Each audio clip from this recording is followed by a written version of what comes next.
বিয়ের ৬ মাস পরেই আমার স্বামী আমাকে ডিভোর্স দিয়ে বড় আপাকে বিয়ে করে।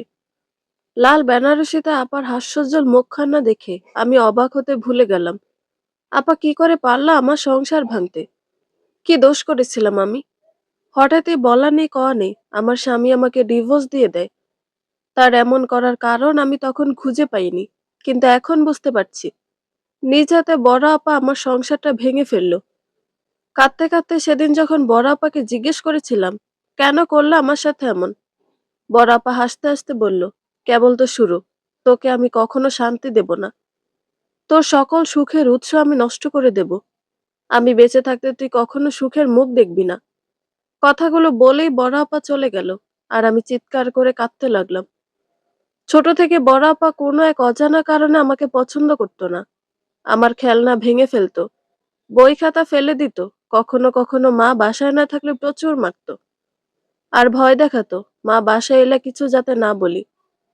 বললে আরো মারবে। আমিও ভয়ে কিছু বলতাম না। এভাবে দিন চলছিল। বয়স হওয়ার পরও বড় আপা বিয়ে করতে চাইতো না। বলতো আমাকে আগে বিয়ে দেওয়ার জন্য।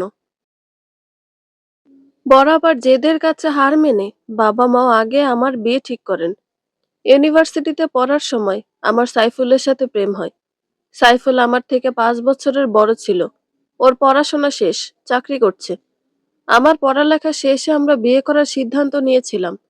বাবা মা আমার পছন্দের মূল্য দিয়ে সাইফুলের সাথে আমার বিয়ে দেন। আমাদের দিন ভালোই চলছিল। কিন্তু হঠাৎই সাইফুলের আচরণে অস্বাভাবিক পরিবর্তন দেখছিলাম। ও আমাকে আগের মতো ভালোবাসতো না। আর একদিন তো কিছু না বলে ডিভোর্সই দিয়ে দিল। আমি এর কারণ জিজ্ঞেস করলেও উত্তর পাইনি। তবে এখন আমার মনে হয় এটার উত্তর আমি পেয়ে গেছি। বাবা মা আপাকে চিরজীবনের জন্য ত্যায্য করেছে। সে আর এ বাড়িতে আসতে পারবে না। তাতেও কি আমার কষ্ট কমবে? আপা আমার ভালোবাসার মানুষকে আমার থেকে কেড়ে নিয়েছে। আর সাইফুল এটা কিভাবে করতে পারলো? ওর কি আমার কথা একটুও মনে পড়েনি? আমাদের এত সুন্দর সাজানো স্বপ্ন এভাবে ভেঙে ফেললো? একটুও মায়া হয়নি? নিজের হাতে ধারালো ব্লেডের ছোঁয়া দিতে দিতে এসবই ভাবছিল মিলাত। হঠাৎই মিনারা বেগম মেয়ের রুমে প্রবেশ করতেই দেখতে পেলেন মেয়ের নিথর শরীর মেঝেতে পড়ে আছে। আর বাম হাতে রক্তের ধারা বইছে। মিনারা বেগম চিৎকার করে স্বামীকে ডাকলেন। হারুন সাহেব মাগরিবের নামাজ পড়ে মাত্রই বসেছিলেন। তৎক্ষণাৎ স্ত্রীর আত্মচিৎকারে দৌড়ে যান মেয়ের ঘরে।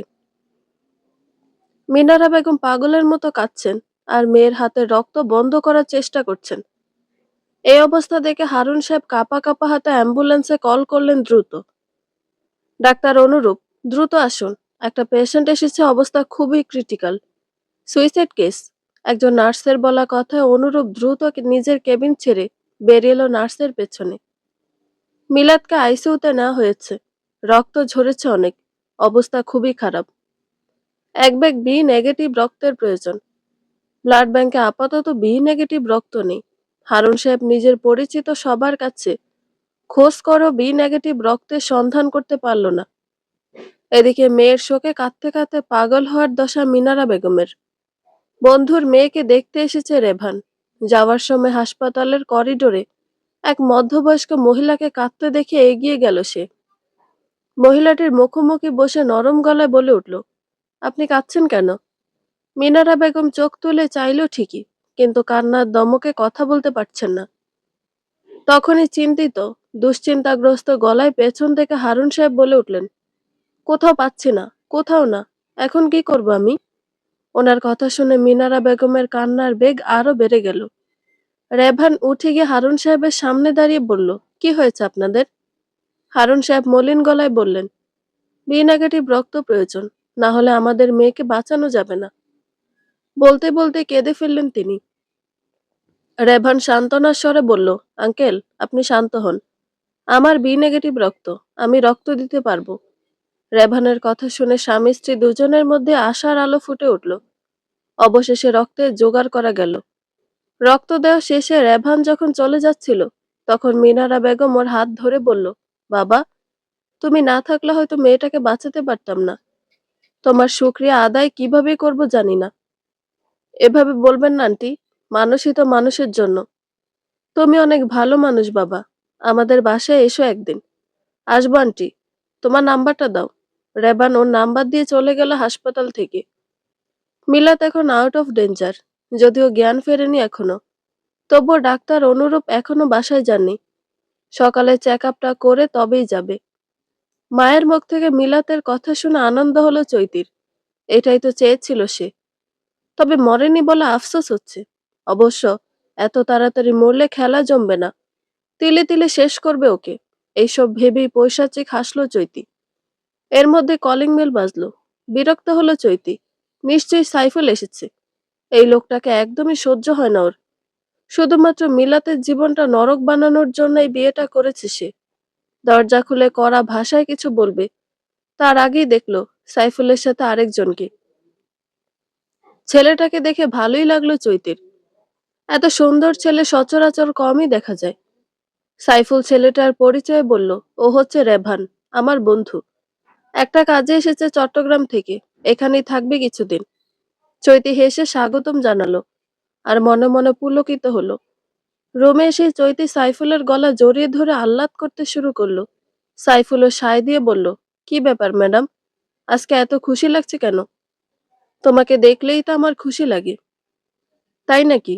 চৈতি সাইফুলের গালে ঠোঁট ছুঁয়ে মাথা নাড়ল। যদিও প্রকৃত খুশির কারণ অবশ্যই এটা নয়। একটু আগে রেভানকে দেখা আর মায়ের কাছে মিলাতে সুইসাইড অ্যাটেম্পটের খবর শোনাই এই খুশির কারণ। তবে বোকা সাইফুল এসব কিছুই বুঝতে পারল না। সে ছলনাময়ের ছলনায় বুঁদ হয়ে রইল কেবল। মিলাদকে রুটিন চেক আপ করে বাসায় ফিরেছে অনুরূপ।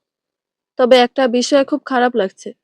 জ্ঞান ফেরার পরে মেয়েটা উন্মাদের মতো বলছিল, আমি বাঁচতে চাই না। আমাকে বাঁচিয়েছেন কেন? ডাক্তার, মেরে ফেলুন আমাকে। অনুরূপ বারবার শান্ত করার চেষ্টা করলেও ফল হলো না। পরবর্তীতে ঘুমের ইঞ্জেকশন দিতে হয়েছে। মানসিকভাবে গভীর আঘাত পেয়েছে মেয়েটা। হাসপাতালে প্রায়ই দেখে এরকম রোগী, যাদের জীবনের প্রতি কোনো মায়া নেই। গত 2 বছরে এসব দেখতে দেখতে গা সওয়া হয়ে গেছে। তবে এই মেয়েটার পরিণতি দেখে কেন যেন ভীষণ খারাপ লাগছে। যদিও অনুরূপ জানে না কেন এই মেয়েটার জীবনে এত দুঃখ। দুপুরের খাবার টেবিলে সাজিয়ে রেখে প্রথমে রেভানকে ডাকতে এলো চৈতি। রুমের সামনে দাঁড়িয়ে নক করে বলল, আসবো? ট্রাউজার পরে টি শার্ট পরতেই যাচ্ছিল তখনই চৈতির গলা পেয়ে বলল, 1 মিনিট। চৈতি হাসলো। বুঝতে পারলো চেঞ্জ করছে হয়তো। উকি দেবে? না থাক, খারাপ ভাবতে পারে। প্রথমে বাজে ইমপ্রেশন তৈরি করা যাবে না। এমন কাণ্ড করবে যে মালটা নিজে এসে ধরা দেবে। আনমনে হাসলো চৈতি। রেভান টি শার্টটা গায়ে গলিয়ে দরজা খুলল। সহাস্যে বলল, জি ভাবি, বলুন। দুপুরের খাবার খেতে আসুন। আপনার বন্ধু অপেক্ষা করছে। আসছি ভাবি। চৈতি মাথা নেড়ে চলে গেল। রেভান রুমে এসে চুলের পানিটা ভালো মতো মুছে নিয়ে ডাইনিং রুমে খেতে চলে গেল। সাইফুল আর চৈতি আগেই বসেছিল। রেভান গিয়ে বসতেই সাইফুল বলল, আজকের এসব রান্না তোর ভাবি করেছে। ওর হাতের রান্না যে কি মজা। রেভান হেসে বলল, তাই নাকি? তাহলে তো ভালোই। তোর কপাল খুলে গেল ভাবির মতো বউ পেয়ে। রেভানের কথা শুনে সাইফুল গর্ব বোধ করলো। তার মানে মিলাদকে ডিভোর্স দেওয়া ভুল সিদ্ধান্ত ছিল না। কোনো অংশে এই মিলাদ চৈতির মতো হতে পারবে না। কোন দুঃখে যে মিলাদকে পছন্দ করেছিল সাইফুল বুঝতে পারে না। খেতে খেতে রেভান বলল, তোদের তো অনেক দিনের প্রেম ছিল তাই না? বলেছিলে আমাকে। রেভানের কথা শুনে থতমত খেল সাইফুল। কারণ ওকে চৈতির কথা নয়, মিলাতের কথা বলেছিল। আর ও এখন চৈতিকে মিলাদ ভাবছে। সাইফুল কিছু বলতে যাবে, তার আগেই চৈতি হেসে বলল, হ্যাঁ ভাইয়া, ওর আর আমার অনেক দিনের প্রেম, গভীর প্রেম। রেভান হাসলো চৈতির কথা শুনে। এরপর খাওয়ায় মনোযোগ দিল। সাইফুল চৈতির দিকে তাকাতেই বুঝলো ও এখানে মিলাতের ব্যাপারে কোনো কথা শুনতে চায় না। তাই আর কিছু বলল না। চুপ করে খেতে থাকলো। পুরো ওয়ার্ডে হইচই পড়ে গেছে। 327 নম্বর কেবিনের রোগীকে পাওয়া যাচ্ছে না। রোগীর নাম মিলাদ বিনতে হারুন, বয়স 24, উচ্চতা 5 ফিট 3 ইঞ্চি। রোগীর মা কাঁদতে কাঁদতে জ্ঞান হারিয়েছেন, আর রোগীর বাবা দিক বিদিক ছুটছেন মেয়ের খোঁজে।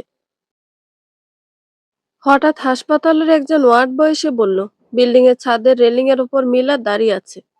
সবাই বুঝে গেল ও আবার সুইসাইড করার চেষ্টা করছে। কেউ কেউ ছাদে যেতে চাইলো, লাভ হলো না। ভেতর থেকে দরজা বন্ধ করে রেখেছে মিলাদ। হাসপাতালের সামনে ইতিমধ্যে অনেক মানুষের উপস্থিতি।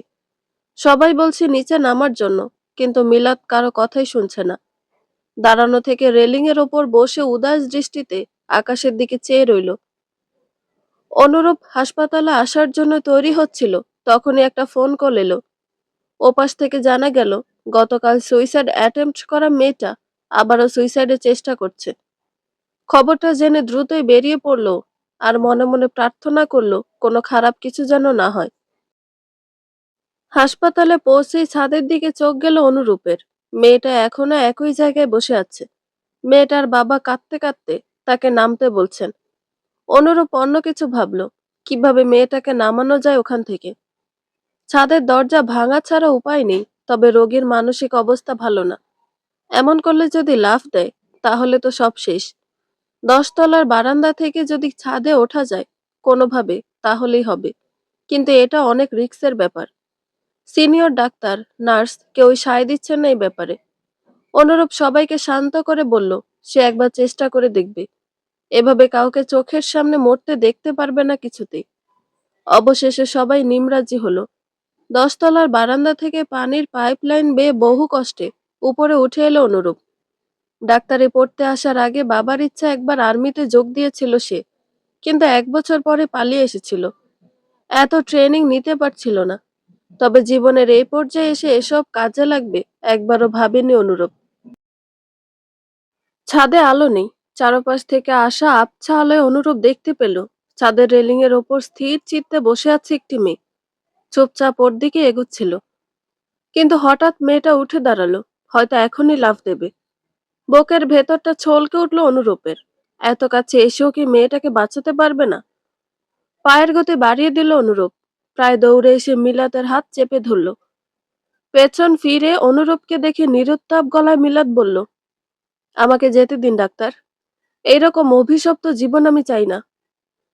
পাগলামি করবেন না, আসুন আমার সাথে। অনুরূপ জোর দিয়ে বলল। মিলাত কথা বাড়ালো না। অনুরূপের হাত থেকে নিজের হাত ছাড়ানোর চেষ্টা করতে লাগলো। অনুরূপ বুঝল এভাবে হবে না। আচমকায় মিলাতকে কোলে তুলে নিল সে। ঘটনার আকস্মিকতায় মিলাত খানিক সময়ের জন্য চুপ হয়ে গেল, তবে হুঁশ ফিরতে ছটফট করতে লাগলো। পাগলামির মাত্রা ক্রমশই বাড়ছে। উন্মাদের মতো নিজের জীবনের বিনাশ চাইছে। তবে নিজে অনড় থেকে পরিস্থিতি সামলে নিল অনুরূপ। ছাদ থেকে বের হয়ে নিচে নিয়ে এলো মিলাতকে। ওকে অক্ষত অবস্থায় উদ্ধার করা গেছে বলে সবাই হাঁপ ছেড়ে বাঁচল। মেয়েকে বাঁচানোর জন্য মিলাতের বাবা মা অনুরূপের প্রতি ভীষণ কৃতজ্ঞ। মিলাতকে আবারও ঘুমের ইনজেকশন দেওয়া হলো, আর ওর বাবা মায়ের সাথে কথা বলে সিদ্ধান্ত নেওয়া হলো শারীরিকভাবে সুস্থ হয়ে গেলে মিলাতকে মানসিক হাসপাতালে প্রেরণ করা হবে। দুপুরের খাওয়া শেষে রেভান নিজের ঘরে গেল একটু বিশ্রাম নেবে বলে। বিকেলে বা সন্ধ্যার দিকে সাইফুল সহ পুরনো বন্ধুদের সাথে জমিয়ে আড্ডা দেবে অনেকদিন পর। বন্ধুদের মধ্যে সিংহভাগই বিয়ে করে সংসারী হয়ে গেছে, তাই আগের মতো এখন আর দেখা সাক্ষাৎ আড্ডা কোনোটাই হয় না। তবে জীবনে কঠিন একটা ছ্যাঁকা খাওয়ার পর এখন আর বিয়ের প্রতি মন আসে না ওর। তাই পারিবারিক চাপ থাকার পরও বিয়েতে তেমন একটা আগ্রহ নেই। বিছানায় কুম্ভকর্ণের মতো ঘুমাচ্ছে সাইফুল। তাতে অবশ্য ভালোই হলো। নিরিবিলিতে সাজগোজ করা যাচ্ছে। ড্রেসিং টেবিলের সামনে বসে গুনগুন করে মেকআপ করছে চৈতি। এই সাজ সাইফুলের জন্য নয়। অবশ্য কোনোদিনই ও সাইফুলের জন্য সাজে না। নিজের জন্য সাজে কেবল, তবে আজ একটা বিশেষ মানুষের জন্য সাজছে। শিফনের নতুন শাড়ি, বাহারি কাচের চুড়ি, নতুন ঝুমকা জোড়া, ভ্রু যুগলের মাঝে কালো টিপে অনন্য লাগছে ওকে। সাজগোজ শেষে নিজের দিকে মুগ্ধ চোখে একবার চেয়ে রুম ছেড়ে বেরিয়ে এলো ও। রেভানের রুমের সামনে এসে কড়া নেড়ে বলল, আসতে পারি? আজ শোয়া হয়ে ফোনে গেম খেলছিল। চৈতির গলার স্বর শুনে উঠে বসলো। গেম অফ করে বলল, জি ভাবি, আসুন। দরজা ঠেলে ঘরে ঢুকলো চৈতি। কৈফিয়ত দেওয়ার ভঙ্গিতে বলল, আসলে এই ঘরের বারান্দায় আমার কিছু প্রিয় ফুল গাছ আছে, ও ওগুলোতে পানি দিতে এসেছে। জি নিশ্চয়ই। রেভান সৌজন্যসূচক উত্তর দিয়ে আবারও গেম খেলায় মনোযোগ দিল। চৈতি ওর দিকে তাকিয়ে বারান্দায় আসলো। যতটা খুশি মন নিয়ে এসেছিল এখন ততটাই রাগ হচ্ছে। এই রূপে সকল পুরুষ দেওয়ানা হয়, প্রশংসায় পঞ্চমুখ হয়, কিন্তু এই পুরুষটি একেবারের বেশি তাকালোই না। ওর চোখে কি সৌন্দর্য ধরা পড়ছে না? প্রচন্ড আত্মসম্মানে লাগলো চৈতির। এই পুরুষটিকে যে কোনো উপায়ে নিজের করেই ছাড়বে ও। বারান্দায় দাঁড়িয়ে এসবই ভাবছিল চৈতি। হঠাৎই সাইফুলের গলার আওয়াজ পেয়ে গাছে পানি না দিয়ে দ্রুত বেরিয়ে আসলো। যদিও গাছে পানি দেওয়াটা উদ্দেশ্য ছিল না, আর এগুলো মোটেই ওর পছন্দের গাছ না। এগুলো তো মিলাতের পছন্দের ছিল। ভেবেছিল ফেলে দেবে, কিন্তু এভাবে কাজে আসবে ভাবেনি। থাক, যতদিন রেভান আছে ততদিনের জন্য একটা বাহানা হয়ে। ছলনাময় রূপে আরো একবার মজিল বোকা পুরুষ। ঠোঁটের কোণে এক টুকরো অহং মিশ্রিত হাসি ঝুলিয়ে চৈতি মনে মনে বলল, দেখ মিলাত, তোর স্বপ্নের পুরুষ যে তোকে ছাড়া কিছু বুঝতো না, সে প্রতিদিন আমার রূপে পাগল হয়। তুই হেরে গেছিস। এভাবেই তোকে সব জায়গা হারাবো আমি। তোর সবকিছু এভাবেই ছিনিয়ে নেব। প্রচন্ড কষ্টে তুই যখন নিথর হয়ে পড়ে থাকবি, তখন আমি শান্তি পাবো। সাইফুলের কোলে বসে এসবই ভাবছিল চৈতি। অপরদিকে স্বামীর মিষ্টি মিষ্টি ভালোবাসার কথা কিছুই কানে ঢুকছে না ওর। বিকালে ড্রয়িং রুমের আড্ডায় গরুর দুধের ঘন চা আর নিমকি বানানো হলো। চৈতি ভেবেছিল রেভানের কাছে থেকে প্রশংসা পাবে, কিন্তু রেভান নাস্তা ছুঁয়েও দেখল না। কারণ সে অতিরিক্ত ভাজা পোড়া, তেল মিষ্টি জাতীয় খাবার কম খায়, আর চায়ের ক্ষেত্রে চিনি ছাড়া রং চা আর গ্রিন টি এসব শুনে চৈতির প্রচন্ড মন খারাপ হলো। এত আগ্রহ নিয়ে যার জন্য বানালো সে খেলোই না। অপরদিকে সাইফুল নিজেটা তো খেলোই, সাথে রেভানের ভাগেরটুকুও খেয়ে তৃপ্তির ঢেকুর তুলে নিত্যদিনের মতো স্ত্রীর প্রশংসায় মাতল। রাত ৮টার রুটিন চেক আপে আসলো অনুরূপ। মিলাতের এখন জ্ঞান আছে। সে শূন্য দৃষ্টিতে ফ্যানের দিকে চেয়ে আছে এক দৃষ্টে। অনুরূপ জিজ্ঞেস করলো, কেমন আছেন? কোথাও কোনো সমস্যা হচ্ছে? মিলাত দৃষ্টি ঘুরিয়ে নিল অনুরূপের দিকে। ম্লান হয়ে যাওয়া ধিমি স্বরে বলল, আমাকে বাঁচালেন কেন ডাক্তার? কারণ মরে যাওয়া কোনো সমাধান নয়। বেঁচে থেকে জীবনের সমস্যার সমাধান খুঁজতে হয়। কিন্তু আমার তো বাঁচতে ইচ্ছে করছে না। অনুরূপ চেয়ার টেনে ওর পাশে বসে বলল, আমি জানি না আপনার জীবনে কি ঘটেছে, কিরকম পরিস্থিতিতে আপনি যাচ্ছেন। তবে আমি এতটুকু বুঝতে পারছি, আপনি বড় কোনো ধরনের আঘাত পেয়েছেন। দেখুন, জীবন কখনই সমান্তরাল না। দুঃখ কষ্ট আসবেই, তাই বলে থেমে যাওয়া যাবে না, হেরে যাওয়া যাবে না। কিন্তু আমি তো হেরেই গেছি। না, আপনি হারেননি। প্রতিদিন নিজের সব দুঃখ কষ্টের সাথে যুদ্ধ করে বেঁচে থাকার মতো সার্থকতা আর হয় না। বেঁচে থাকাই জীবনের সবচেয়ে বড় সার্থকতা। একটু থেমে অনুরূপ আবার বলল, মা বাবাকে কষ্ট দিয়েন না। আপনার জন্য তারা পাগল প্রায় হয়ে গেছেন। তারপর চেক আপ শেষে চলে গেল অনুরূপ। রেভান আর সাইফুলরা 10টায় বাসায় ফিরল। চৈতি ওদের জন্য অপেক্ষা করে আছে। ওরা ফিরতেই বলল, হাত মুখ ধুয়ে খেতে আসুন আপনারা। রেভান চৈতিকে থামিয়ে দিয়ে বলল, আমি আড্ডায় খেয়ে এসেছি ভাবি। সাইফুল তেমন খায়নি, ওকে খাবার দিন। আমার ক্লান্ত লাগছে, আমি একটু ঘুমাবো। এই বলে রেভান চলে গেল নিজের ঘরে। রাগে ফুঁসছে চৈতি। এভাবে হচ্ছে না, তাই ভয়ঙ্কর এক সিদ্ধান্ত নিল। আজ রাতে রেভানকে নিজের করেই ছাড়বে। বেশি অপেক্ষার সহ্য হয় না ওর। চৈতি রূপে পাগল হবে না এমন কোনো পুরুষ আছে নাকি? সাইফুলের খাবারের সাথে ঘুমের ওষুধ মিশিয়ে দিয়েছিল ও। বেচারা এখন গভীর ঘুমে আচ্ছন্ন। এদিকে তার বউ সাজছে পরপুরুষের জন্য। মিলাতের গোলাপ ফুল পছন্দ, তাই বারান্দার টবে হরেক রকমের গোলাপ গাছ লাগিয়েছিল। সেখানে বেশ অনেকগুলো গোলাপও ফুটে আছে। সবগুলো গোলাপ নিজ হাতে সংগ্রহ করে গোলাপের পাপড়িগুলো গোসলের জন্য রাখা হালকা উষ্ণ পানিতে ছেড়ে দিল।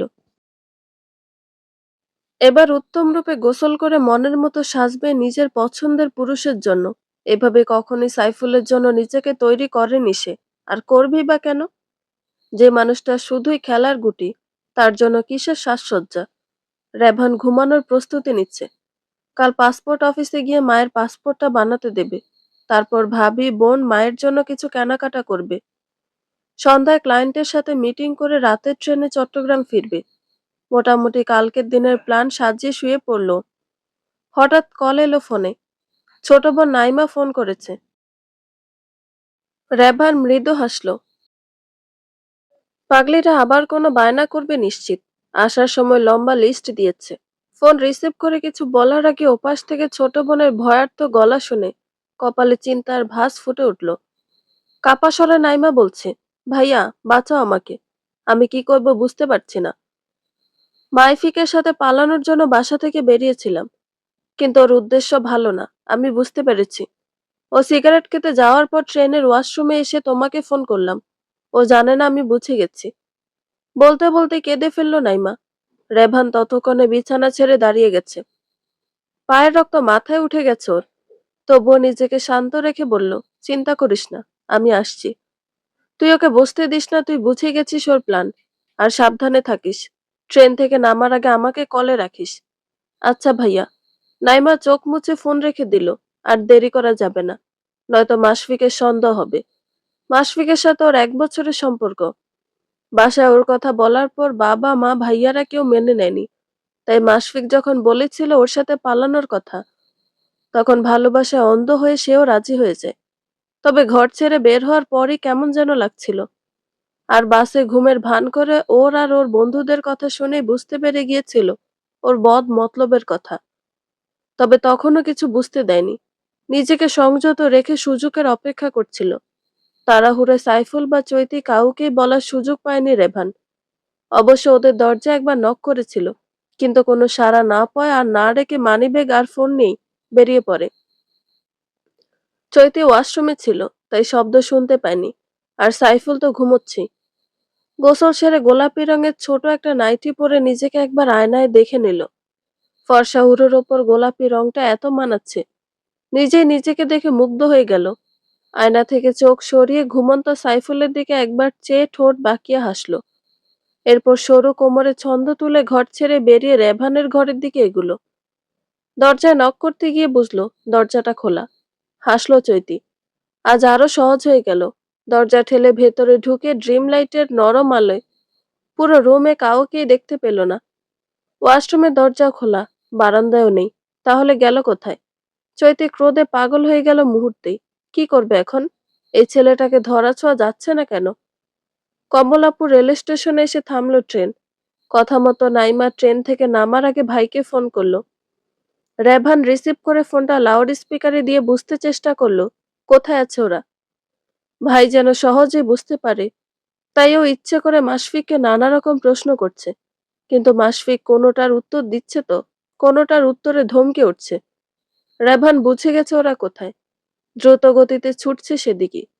স্টেশনে জটলা বেঁধে গেছে। এত রাতে অনেক মানুষ ঘিরে দাঁড়িয়ে আছে ওদের।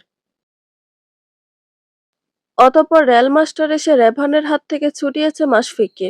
রেভান এখনো রক্তচক্ষু নিয়ে ফুঁসছে। দু একটা মার যে সেও খায়নি তেমন না। আঘাতে ঠোঁট কেটে গেছে। আর মাশফিকের অবস্থা তো আরো করুণ। গালে, ঠোঁটে, কপালে, হাতে সব জায়গায় কেটেছে। প্রেমিকা আর ভাই দুজনের মারামারি দেখে ভীতু নাইমা এক কোনায় দাঁড়িয়ে কাঁদছিল। অতঃপর অপহরণের অভিযোগে পুলিশের হাতে তুলে দেওয়া হলো মাশফিককে।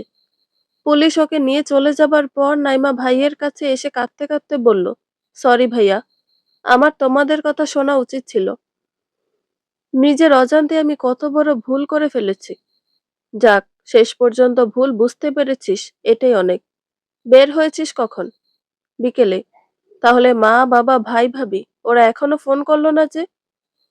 তনিমার গায়ে হলুদ থেকে বিয়ে পর্যন্ত ওর বাড়ি থাকবো এটা বলেছি, তাই চিন্তা করছে না। ঠিক আছে, বাসায় এসব বলার দরকার নেই। সোজা তনিমাদের বাসায় চলে যাবি। কিন্তু ভাইয়া, তুমি আমাকে কিছু বলবে না? কি বলবো? তুই তো নিজের ভুল বুঝতেই পেরেছিস। আশা করছি শিক্ষা হয়ে গেলে এমন ভুল দ্বিতীয়বার করবি না। নাইবা কান্না ভুলে ভাইকে জড়িয়ে ধরে বলল, আই লাভ ইউ ভাইয়া। হয়েছে, ন্যাকামি করতে হবে না আর। রাতের শেষ ট্রেনের টিকিট করে দিয়ে বোনকে আবার চট্টগ্রামের উদ্দেশ্যে পাঠিয়ে দিল রেভান। তারপর আবার সাইফুলদের বাসার পথ ধরল। ঘণ্টাখানেক রেভানের জন্য অপেক্ষা করেও যখন রেভান এলো না, তখন রাগে নিজের ঘরে এসে শাওয়ারের নিচে দাঁড়িয়ে নিজেই নিজের চুল টানতে লাগলো চৈতি। এভাবে কতক্ষণ ভিজেছে ওর মনে নেই। ঠান্ডায় যখন শরীর কেঁপে উঠল, তখন শাওয়ার অফ করে কোনো রকম বাথরোব জড়িয়ে সাইফুলের পাশে গিয়ে শুয়ে পড়ল। রেভান যখন সাইফুলদের বাসায় পৌঁছালো, তখন মধ্যরাত। ভাগ্যিস দরজার চাবিটা নিয়ে বেরিয়েছিল, না হলে এখন কে খুলতো দরজা। ঘরে ঢুকে সোজা নিজের রুমে এসে শুয়ে পড়ল। সাইফুলের পাশে শুয়ে আধো ঘুমে রেভানের আসার শব্দটা শুনল চৈতি। শরীরটা ক্রমশ গরম হয়ে উঠছে। চোখের কোণে অবজ্ঞার জল। জীবনেও কোনো পুরুষ ওকে অবজ্ঞা করেনি। যাকে চেয়েছে তাকেই পেয়েছে। পুরুষেরা নিজে ওকে ধরা দিত, ওর কসরত করতে হয়নি। কিন্তু এই পুরুষটি যেন ওকে দেখেও দেখছে না। রেভান সকালে ঘুম ভাঙার পর রুম থেকে বেরিয়েই দেখল ডাইনিং টেবিলে বসে চা খাচ্ছে সাইফুল। ওকে দেখে সহাস্যে বলল, কি রে বন্ধু, আয় বস। তোর ভাবি তো আজকে অসুস্থ, আজকে নাস্তা আমি বানিয়েছি। রেভান এসে পাশের চেয়ারে বসে বলল, কি হয়েছে ভাবির? কাল রাতে ঠান্ডা পানি দিয়ে গোসল করেছে, তাই এই অবস্থা। কত বলি নিজের শরীরের যত্ন নাও, কিন্তু শোনে না আমার কথা। ওষুধ খেয়েছে? হ্যাঁ, নাস্তা করে ওষুধ খাইয়ে দিয়েছে। এখন আবার ঘুমাচ্ছে। তুইও নাস্তা খেয়ে নে, আমি আবার অফিসে যাব। রেভান মাথা নাড়ল। একবার ভাবলো কাল রাতের ঘটনাটা বলবে, কিন্তু পরে মনে করলো এসব কথা এত ছড়ানো উচিত হবে না। বোনের ভবিষ্যতের প্রশ্ন। সাইফুল চা শেষ করে উঠবে এমন সময় কলিং বেল বাজলো। উঠে গিয়ে দরজা খুলতেই গালের ওপর ভারী কিছুর আঘাত অনুভব করলো। হতভম্ব হয়ে সামনে চাইতেই দেখলো প্লাস্টিকের একটা জুতো এক হাতে উঁচু করে ধরে রণচণ্ডী হয়ে দাঁড়িয়ে আছে মিলাত। মিলাতের পেছনে অনুরূপ হতভম্ব হয়ে দাঁড়িয়ে আছে। মেয়েটা এমন কিছু করবেও ভাবতেই পারেনি। আজ সকালে রুটিন চেক আপ শেষে চেম্বারে আসতেই একজন নার্স দ্রুত এসে খবর দিলেন, 327 নম্বর কেবিনের রোগী ওষুধ খেতে চাচ্ছে না কিছুতেই। তার বাবা মাও নেই এখন। তারা 1 ঘন্টা পর আসবেন। এখন আমরা কি করব ডাক্তার? নার্সের কথা শুনে অনুরূপ 327 নম্বর কেবিনে আবারও ছুটে গেল। ঘটনা সত্যি। মেয়েটা কিছুতেই ওষুধ খেতে চাচ্ছে না। ওর বিছানার পাশে একটা চেয়ার টেনে বসলো অনুরূপ। তারপর শান্ত স্বরে বলল, কোনো সমস্যা হচ্ছে? আমাকে সবটা খুলে বলুন মিস। মিলাত অনুরূপের দিকে চেয়ে নির্বিকার স্বরে বলল, আমার ওষুধ খেতে ইচ্ছে করছে না। তাহলে এখন কি করছে আপনার? আমাকে বলুন, আমি চেষ্টা করব আপনার ইচ্ছা পূরণ করার। মিলাত অনুরূপের দিকে কিছুক্ষণ এক দৃষ্টিতে চেয়ে থেকে বলল, এই মুহূর্তে আমি একজনের সাথে দেখা করতে চাই। যদি আপনি আমাকে তার কাছে নিয়ে যান, তবে আমি ওষুধ খাবো। কিন্তু আপনার শারীরিক অবস্থা এখনো অতটা ভালো নয়। আমি পারবো, আমাকে নিয়ে যান। আচ্ছা, আপনার বাবা মা আসুক, তাদের বললে তারা নিয়ে যাবে। না, আপনাকেই নিয়ে যেতে হবে। আমি আর কারো সাথে যাব না। কেন? কারণ আমি বাঁচতে চাইনি, কিন্তু আপনি আমাকে বাঁচিয়েছেন। তাই আপনাকে আমার কথাও শুনতে হবে। যদি না শোনেন তাহলে আবার সুইসাইড করতে যাব। আর এবার যদি মরে যাই, দায়ী থাকবেন আপনি। মিলাতের কথা শুনে বিস্ময়ের চূড়ায় পৌঁছে গেল অনুরূপ। আজ পর্যন্ত এমন অভিনব পদ্ধতিতে ব্ল্যাকমেল কেউ করেনি। অগত্যা মেয়েটির কথায় রাজি হয়ে ওর কথা মতো অনুরূপ একটা বাড়ির সামনে গাড়ি থামালো। মিলাত গাড়ি থেকে নেমে কোনো কথা না বলে দ্রুত বাড়িটির দোতলায় উঠে গেল। ওর হাতে একটা শপিং ব্যাগও ছিল। অনুরূপ ধারণা করেছিল হয়তো কারোর জন্য গিফট এনেছে, সেটা দিতে এসেছে। কিন্তু এই মুহূর্তে সামনের দৃশ্যটি দেখার পর মনে হচ্ছে গিফট এমনও হতে পারে, জানা ছিল না। তবে জুতাটা চেনা পরিচিত লাগছে। অনুরূপ মস্তিষ্কে একটু জোর দিতে বিদ্যুৎ খেলে গেল। এটা তো হাসপাতালের ওয়াশরুমের জুতা। প্রত্যেকটা ওয়ার্ড চেম্বারের ওয়াশরুমে একই রকমের জুতো। আরেক দফা হতভম্ব হলো সে। এদিকে সাইফুল বিস্ফোরিত দৃষ্টিতে চেয়ে আছে মিলাতের দিকে। ওর এখনো বিশ্বাস হচ্ছে না সেই শান্তশিষ্ট মিলাত ওকে জুতো দিয়ে মারল। যে মেয়েটা কখনো ওর মুখে মুখে কথা বলতো না, সে মেয়েটা এমনও করতে পারে? সাইফুল কিছু বলবে তার আগে মিলাত একদলা থুতু নিক্ষেপ করলো ওর মুখে। এবার মাথা গরম হয়ে গেল সাইফুলের। ডান হাত উঁচু করে সে থাপ্পড় দিতে যাবে, সেই অনুরূপ পেছন থেকে এসে মিলাতকে সরিয়ে ফেলল। মিলাত রাগে ফুঁসতে ফুঁসতে বলল, আমার জীবন নরক বানানোর জন্য তোর এর থেকেও বড় শাস্তি প্রাপ্য ছিল। কিন্তু একটা সময় তোকে ভালোবাসতাম, তাই অল্পেই ছেড়ে দিলাম। আপা, সরি, তোর বউকে বলিস, তার সাথে হিসাব নিকাশ তোলা রইল। কথাগুলো বলে মিলাত আর দাঁড়ালো না, হনহনিয়ে সিঁড়ি দিয়ে নেমে যেতে লাগলো। পেছনে অনুরূপ এলো। সাইফুল পকেট থেকে রুমাল বের করে মুখ মুছল। মেজাজ একদম খিচে গেছে। ডাইনিং রুম থেকে সব দেখা যায় বলে এতক্ষণ কিচ্ছু বলেনি সব। চুপচাপ সহ্য করে গেছে। আজকে যদি রেভান না থাকতো, তাহলে ওই মেয়েকে এমন শিক্ষা দিত যে এরকম কাজ করার আগে ২০০ বার ভাবতো। থাক, সমস্যা নেই। এটা তোলা রইলো। কোনো একদিন সুদে আসলে ফেরত দেওয়া যাবে। ডাইনিং রুমে ফিরে আসতে আসতে এসবই ভাবছিল সাইফুল। ওকে দেখে রেভান জিজ্ঞেস করলো, কে এসেছিল রে? ভিক্ষুক। ও আচ্ছা, তুই বের হবি কখন? চৈতিকে একটু দেখে আসি, তারপরই বের হব। আচ্ছা, আমি নাস্তাটা করে ফেলি, আমিও বের হব। আজ সারাদিন কাজ আছে। সাইফুল আর রেভান একসাথেই বের হলো। গাড়িতে উঠেই কেঁদে ফেলেছিল মিলাত। অনুরূপের কৌতূহল জাগলো এই অদ্ভুত মেয়েটির প্রতি। তবু এই মুহূর্তে কিছুই জিজ্ঞেস করলো না। গাড়ি ঘোরালো হাসপাতালের দিকে। হাসপাতালে পৌঁছে মিলাতকে নিজের কেবিনে পৌঁছে দিয়ে বলল, এবার যেন কোনো বাহানা না শুনি। অলরেডি সকালের ওষুধে লেট করেছেন। বাকি বেলার ওষুধ ঠিকঠাক খাওয়া চাই। সেই রণচণ্ডী রূপটা এখন আর নেই মিলাতের। শান্ত মেয়ের মতো মাথা নেড়ে সায় দিল সে, আর বলল, প্লিজ, আজকের ঘটনাটা বাবা মাকে বলবেন না। অনুরূপ মাথা নাড়ল। তারপর কেবিন থেকে বেরিয়ে নিজের চেম্বারে ফিরে গেল। এখনো বাসায় যাবে, তবে কিছুতেই মেয়েটির ভাবনা মাথা থেকে যাচ্ছে না। কৌতূহল বাড়ছে। একটু বেলা করে ঘুম থেকে উঠল চৈতি। এখন শরীরটা ভালো লাগছে একটু। রেভানের ঘরে গিয়ে দেখলো সে সেখানে নেই, তবে তার ব্যাগ আছে। তার মানে যায়নি এখনো। চৈতি গিয়ে ওর বিছানায় চিত হয়ে শুয়ে পড়ল। ইস, কি শান্তি লাগছে। জীবনে প্রথমবার সত্যিকারের ভালোবাসা অনুভব করতে পারছে ও। তবে এই ভালোবাসা কি আদৌ কপালে আছে? না। যে কোনো মূল্যে ওই পুরুষটিকে তার চাইই চাই। তা না হলে নারী জীবন বৃথা। রেভান সবার জন্য টুকটাক কেনাকাটা করে বের হতে ওর মা সালেহা বেগম ফোন করলেন। রিসিভ করতেই তিনি বললেন, কি করছিস রে? শপিং এ এসেছিলাম মা। ফিরছিস কবে? আজ রাতেই। শোন না, একটা কথা বলতাম তোকে। বলো। নাইমার জন্য একটা ছেলে পছন্দ করেছে তোর মামা। ছেলে ডাক্তার। ঢাকা একটা নামকরা হাসপাতালে আছে। দেখতেও ভালো। তোকে ছবি বায়োডাটা দিয়েছি। একটু দেখা করে আয় না ছেলেটাকে। আহ মা, নাইমা সবে অনার্স ফার্স্ট ইয়ারে। এখনই কি দরকার বিয়ের?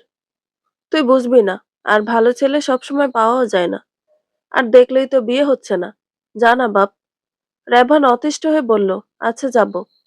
আরো কিছু টুকটাক কথা সেরে ফোন রাখতেই দেখলো মা ছেলের ছবি বায়োডাটা দিয়ে বসে আছে।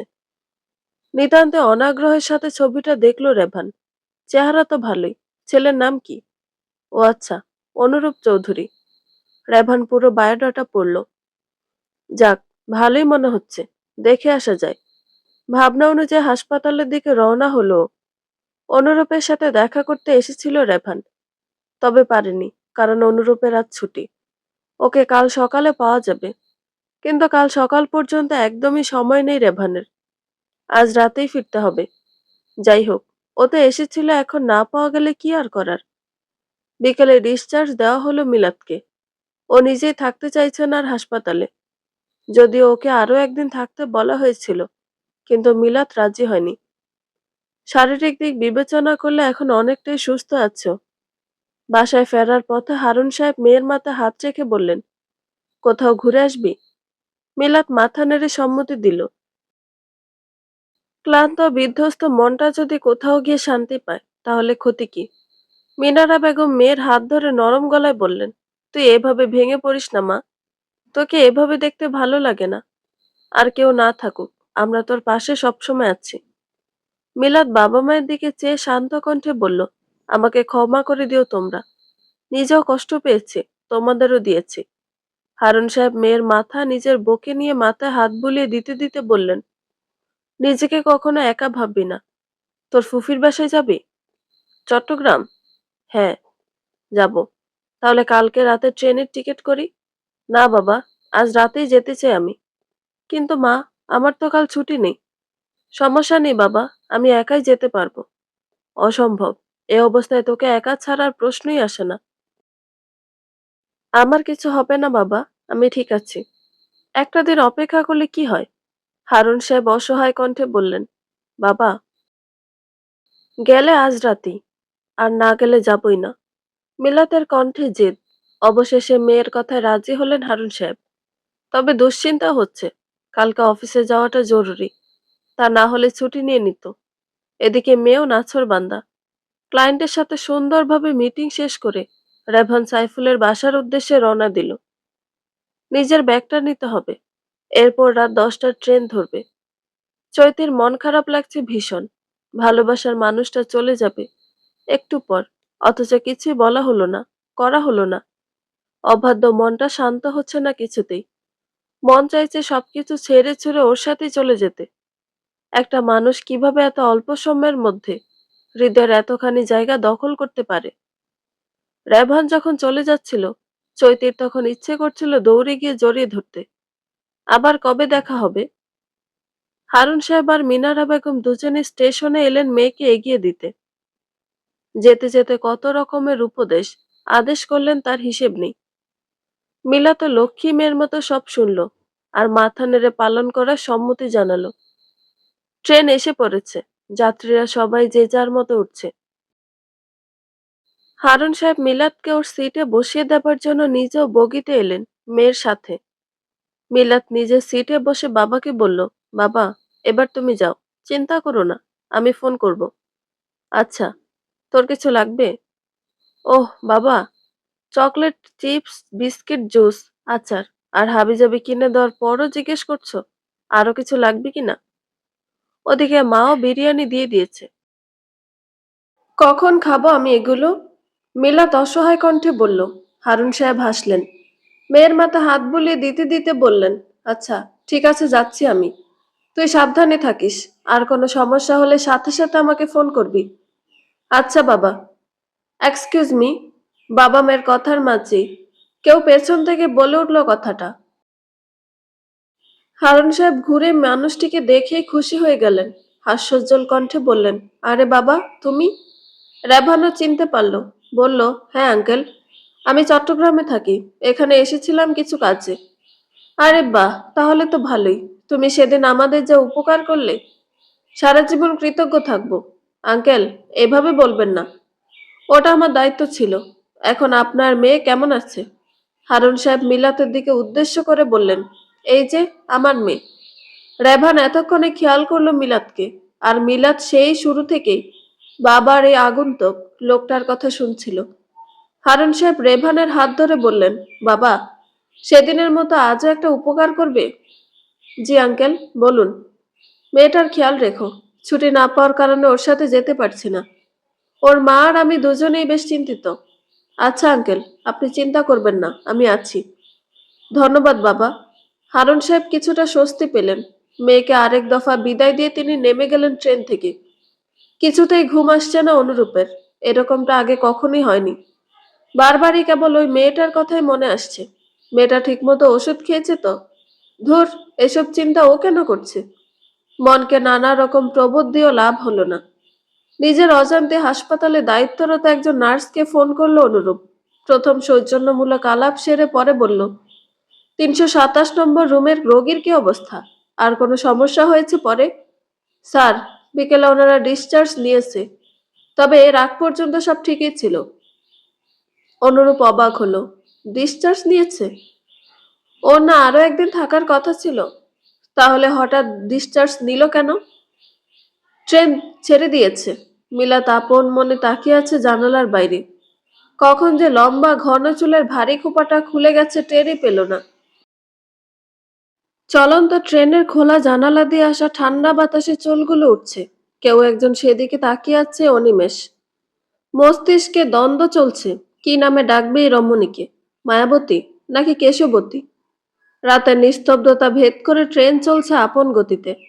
জানালার বাইরে তাকিয়ে থাকতে থাকতে হঠাৎ মিলাতের খেয়াল হলো ওর খোপা খুলে গেছে। অভ্যস্ত হাতে আবারও খোপা করে নিল। তারপর ব্যাগ থেকে ফাল্গুনী মুখোপাধ্যায়ের চিতা বহ্নিমান বইটা বের করলো।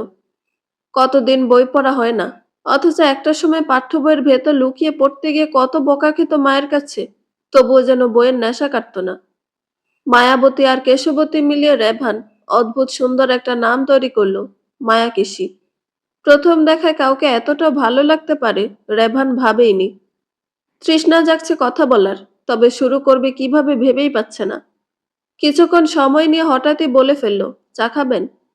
মিলাদ চোখ তুলেও চাইল না। দৃষ্টি বইয়ের পাতায় নিবদ্ধ রেখে বলল, আমি কফি খাই। রেভান আর কি বলবে? কেউ যে এভাবে উপেক্ষা করতে পারে জানা ছিল না। থাক, ৩ বার চেষ্টা করবে, তারপর ঘুমিয়ে পড়বে। সকালে উঠে আবারও ৩ বার চেষ্টা করবে। হলে হবে, না হলে যেতে যেতে আরো ৩ বার। হাল ছাড়া যাবে না। মিলাদ ব্যাগ থেকে খাবার বের করছে আর মনে মনে ভাবছে, সামনের মানুষটিকে সাধবে কিনা। যদিও সাধা উচিত ভদ্রতার খাতিরে। একবারই সাধবে, আর প্রথমবারে সবাই না নাই করে। মিলাদ নিজের ভাবনা অনুযায়ী রেবানের দিকে চেয়ে বলল, বিরিয়ানি খাবেন? রেবান রিস্ক নেয়নি, প্রায় সাথে সাথেই বলল, হ্যাঁ। মিলাদ ভাবেইনি ছেলেটা প্রথমবারই হ্যাঁ বলবে। এমনিতে এতক্ষণ না তাকিয়েও বুঝতে পেরেছিল ছেলেটা ওর দিকেই চেয়েছিল। হয়তো কথা বলার বাহানাও খুঁজছে, কিন্তু পাচ্ছে না, তাই এই তরিকা। যাই হোক, সেধে যেহেতু ফেলেছি, কিছু করার নেই। তবে সে নিজেকে সংযতই রাখবে। ঘুমানোর সময় সাইফুল চৈতিকে পরম আহ্লাদে জড়িয়ে ধরল। যদিও চৈতির একদমই ভালো লাগছে না। রেভানের যাওয়ার পর থেকে বিষ লাগছে সবকিছু। মন চাচ্ছে এই সংসার সংসার খেলা শেষ করে সত্যিকারের সংসার শুরু করতে ভালোবাসার মানুষটির সাথে। চৈতির এমন ভাবনার মাঝেই সাইফুল ওর গালে চুমু খেয়ে বলল, এই চলো না, বেবি প্ল্যানিং করি। সাইফুলের এমন কথায় চমকে গেল চৈতি। বলল, আমাদের বিয়েই তো হলো কয়েকদিন আগে, এখনই বেবি প্ল্যানিং? তো কি হয়েছে, তাড়াতাড়ি বেবি নিয়ে নেওয়াই তো ভালো।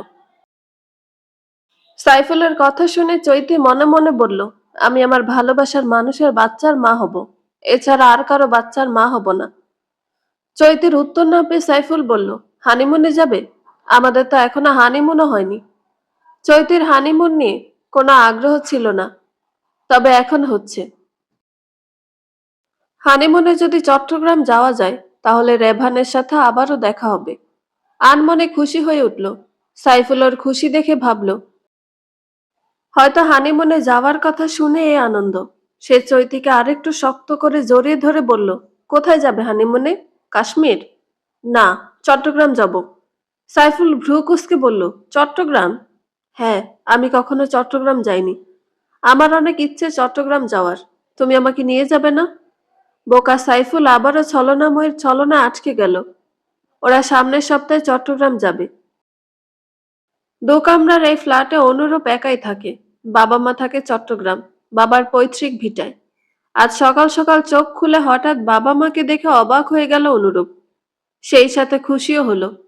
বাবা মাকে সালাম করে বলল, তোমরা হঠাৎ সাত সকালে চলে এলে যে?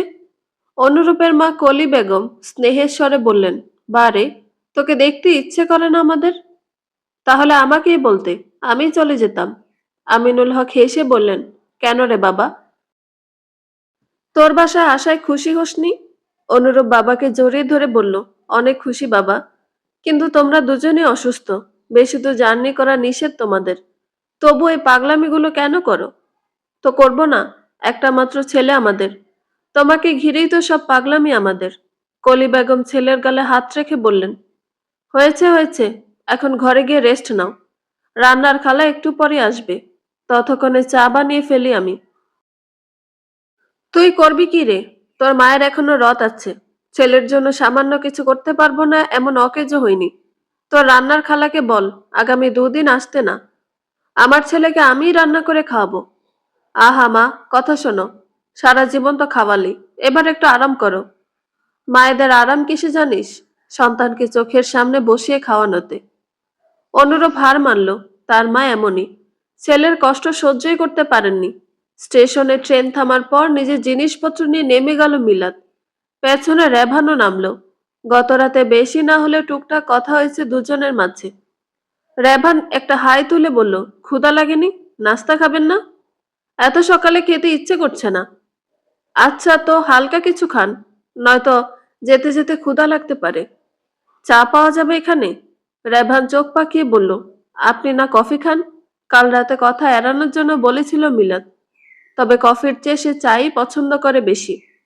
তবু দমে না গিয়ে সিনা টান করে বলল, হ্যাঁ কফি খাই, কিন্তু চা খাই না এটা তো বলিনি।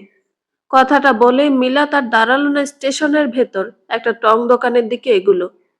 হাসতে হাসতে রেভানা আসছে ওর পেছনে। অনুরূপের বাবা মা মূলত ছেলের বিয়ের কথা বলতেই এসেছেন এখানে। চট্টগ্রামের খানদানি একটা ফ্যামিলিতে বিয়ের কথাবার্তা চলছে ওর, যদিও অনুরূপ জানে না এখনো। জানলেও দ্বিমত করবে না। তাই ছেলের এখানে দুদিন থেকে ছেলেকে নিয়ে ফিরবে তারা। একেবারে বিয়ে শাদী দিয়ে তবেই ছাড়বে।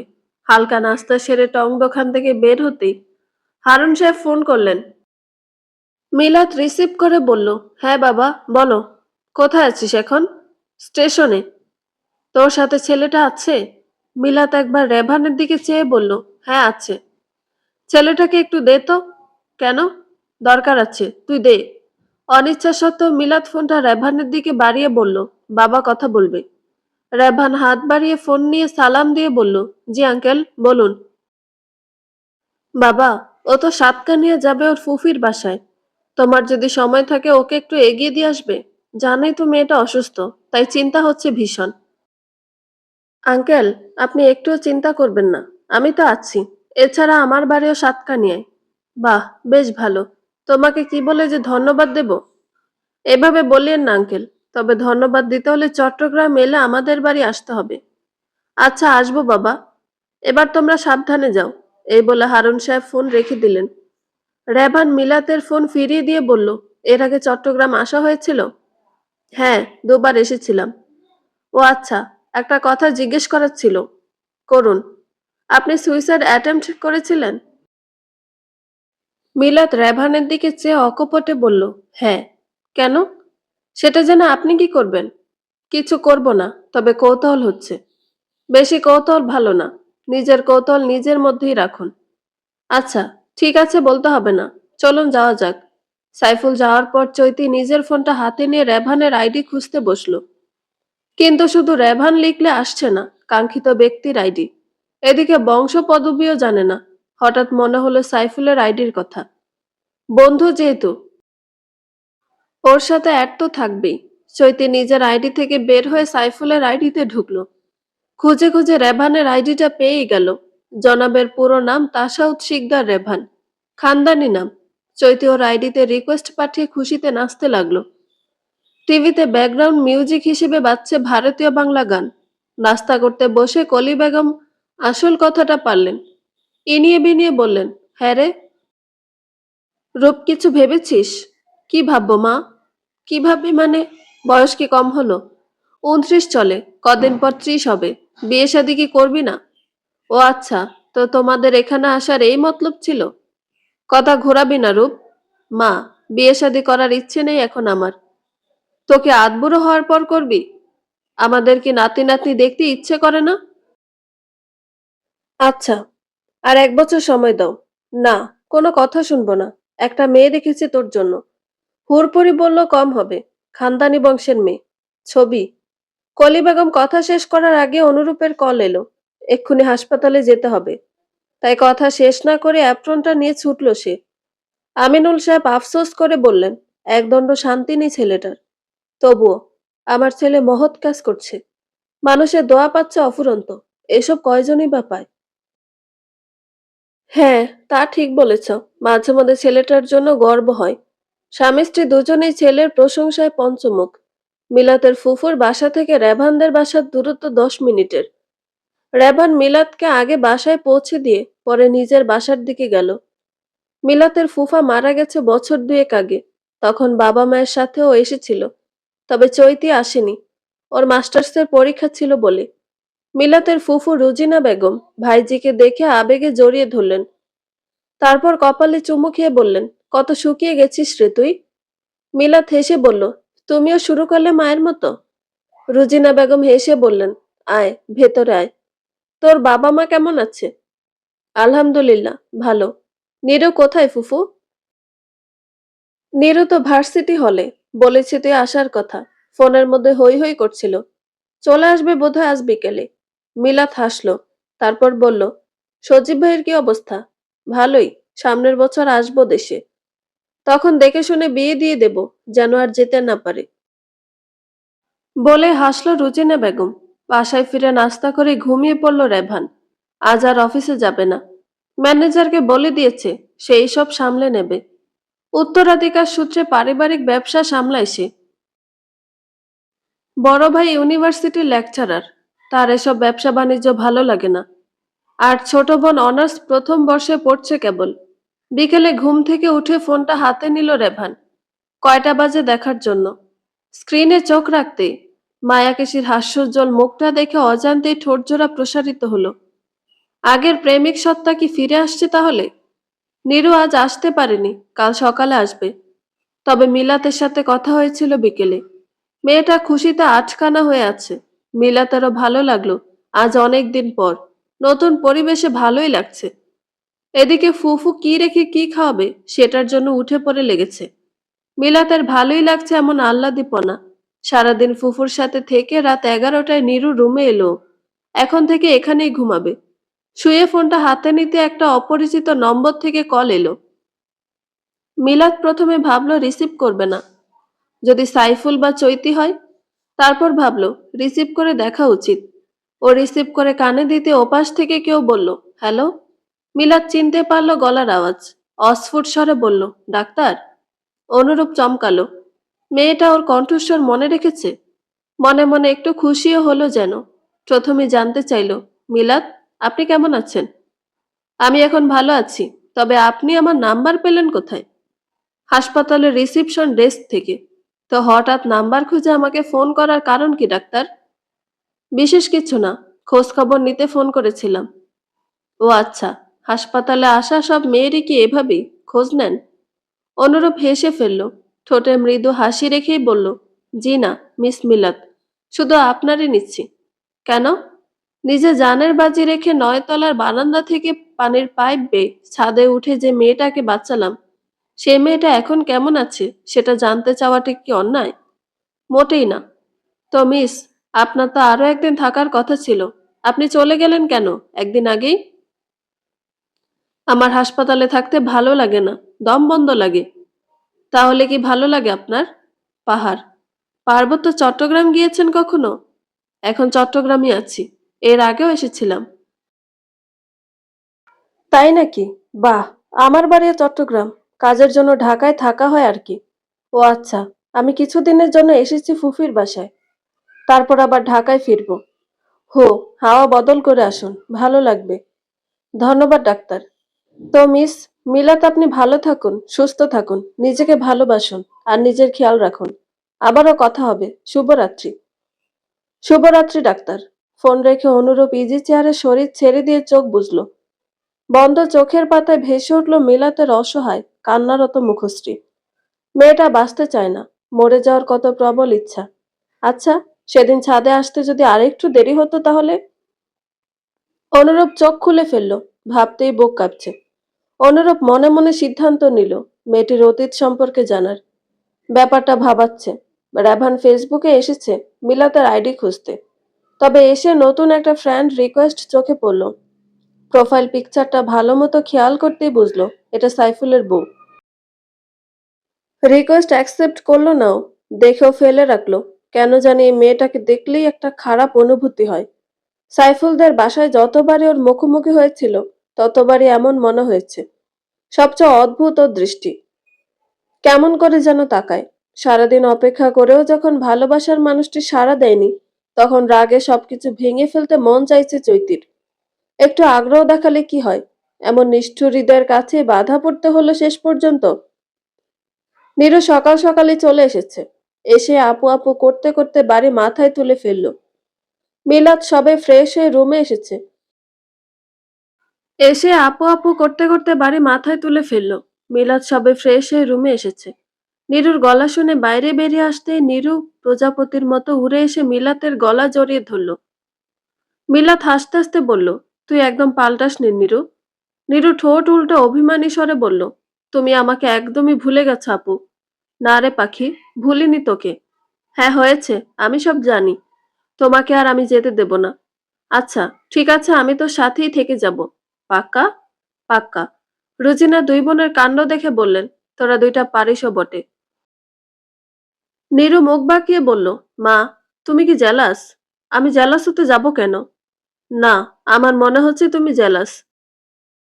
তোমার কোনো বান্ধবী নেই তাই?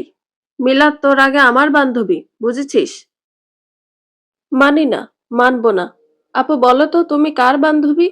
মিলাদ দুই মা মেয়ের দিকে একবার চেয়ে হঠাৎ ভেঙচি দিয়ে ভেতরের ঘরের দিকে যেতে যেতে বলল, আমি শাকচুন্নিদের বান্ধবী হই না। দুপুরের খাবার খেতে বসে রুজিনা বললেন, সন্ধ্যা একটা হলুদের দাওয়াত আছে, তোর ফুফার বন্ধুর ছেলের বিয়ে। ভাইজান অনেক করে বলেছেন যাওয়ার জন্য। দুই বোনে রেডি হয়ে থাকিস, পার্লারে যাওয়ার হলে খেয়েই বের হ। মিলাদ গাইগুই করে বলল, ফুফি, আমি যাব না, তোমরা যাও।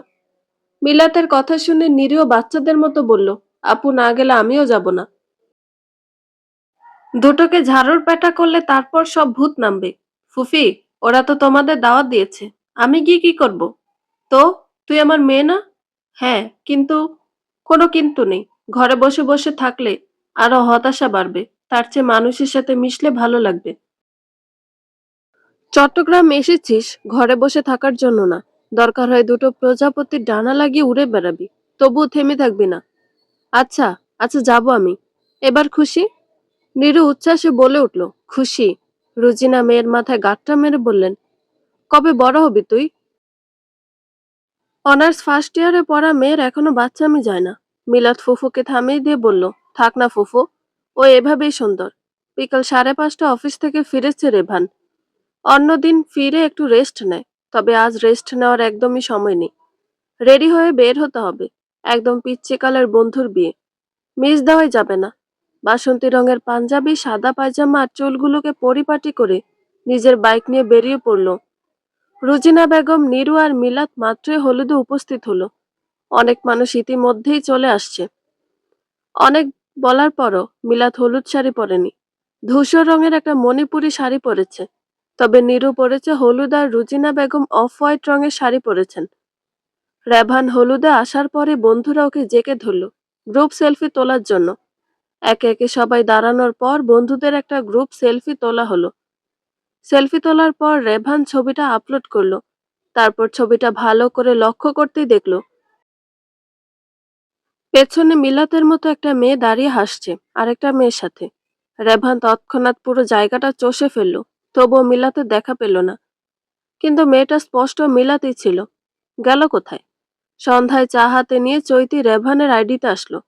এখন সকাল বিকাল ওর আইডিতে ঘোরাও দৈনন্দিন কাজে তালিকা যোগ হয়েছে। রেভান একটা নতুন ছবি আপলোড করেছে, হয়তো কারো হলুদের ছবি, কিন্তু ছবিটা জুম করে দেখতেই চৈতির মাথা গরম হয়ে গেল। মিলাত, এই মেয়ে এখানে কি করছে? চৈতি ভাবলো মনের ভুল, কিন্তু পাশে দাঁড়ানো নীরুকে দেখে নিশ্চিত হলো এটা মিলাতি। রাগে অন্ধ হয়ে ফোনটা এক আছাড় দিয়ে ভেঙে ফেললো। তারপর পাগলের মতো চিৎকার করতে করতে বলল, তোকে মরতে হবে। তুই ওর ছবিতে আসার সাহস কি করে পাস? আমি তোকে কঠিন থেকে কঠিন মৃত্যু দেব, তৈরি থাক। রেভান দেখার আগে মিলা তোকে খেয়াল করে জায়গা থেকে সরে পড়েছে। ফুফু ফুফাতো বোনের সামনে এসে যদি আলাপ শুরু করতো তাহলে মুশকিল হতো। আপাতত এই লোক থেকে মুখ বাঁচিয়ে চলতে হবে। মিলাদকে না পেয়ে হতাশ হয়ে আবার বন্ধুদের কাছে চলে এলো রেভান। বন্ধুরা সব একসাথে হয় তুমুল আড্ডা চলছে। সভায় এক একজনের পদমর্যাদা এক এক রকম। এই যেমন রেবান হলো চিরকুমার বিষয়ক উপদেষ্টা, তেমনি আরো রয়েছে ছ্যাঁকা বিষয়ক উপদেষ্টা, প্রেম বিষয়ক উপদেষ্টা, লেডি কিলার, রোমিও উপদেষ্টা, বাসর বিষয়ক উপদেষ্টা। এখন শুরু হবে হলুদ। প্রথমে গুরুজনেরা শুরু করবে, শেষ হবে বন্ধুদের দিয়ে। নীরু তখন থেকে মিলাদকে বলে যাচ্ছে হলুদের স্টেজের সামনে যাওয়ার জন্য, কিন্তু মিলাদ রাজি হচ্ছে না। তাই গাল ফুলিয়ে বসে আছে মেয়েটা। মিলাতের খারাপ লাগলো, তাই সে একটু ভাবলো কি করা যায়। মাথায় একটা বুদ্ধি আসতেই বলল, তোর কাছে মাস্ক হবে? নীরু ভ্রুকুসকে জিজ্ঞেস করলো, কেন? আমার এত মানুষের ভিড়ে অস্বস্তি হয়, মাস্ক পরলে একটু কম লাগে। তো এটা আমাকে আগে বলবা না? আছে মাস্ক, দাঁড়াও দিচ্ছি। নীরু নিজের পার্স থেকে একটা মাস্ক বের করে দিল। এটা অনেক দিন আগে রেখেছিল, তবে পরা হয়নি। মিলাত মাস্কটা পরার পর নীরু ওর হাত ধরে চলে স্টেজের দিকে। মিলাত মনে মনে শুধু এটাই চাইছে, যেন রেভান ওকে খেয়াল না করে।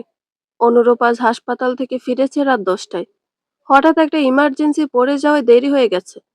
কলি বেগম ছেলেকে দেখেই বললেন, ক্লান্ত লাগছে রে? হ্যাঁ মা, অনুরূপ মায়ের দিকে এগুতে এগুতে বলল। যা গোসল সেরে আয়, তারপর একসাথে খাবো। তোর বাবাও খায়নি, ছেলের সাথে খাবে বলে বসে রয়েছেন। সস্নেহে বললেন কলি বেগম। অনুরূপ মৃদু হেসে বলল, আচ্ছা, আসছি। রুমে এসে মায়ের কথা মতো প্রথমেই গোসল সেরে নিল অনুরূপ।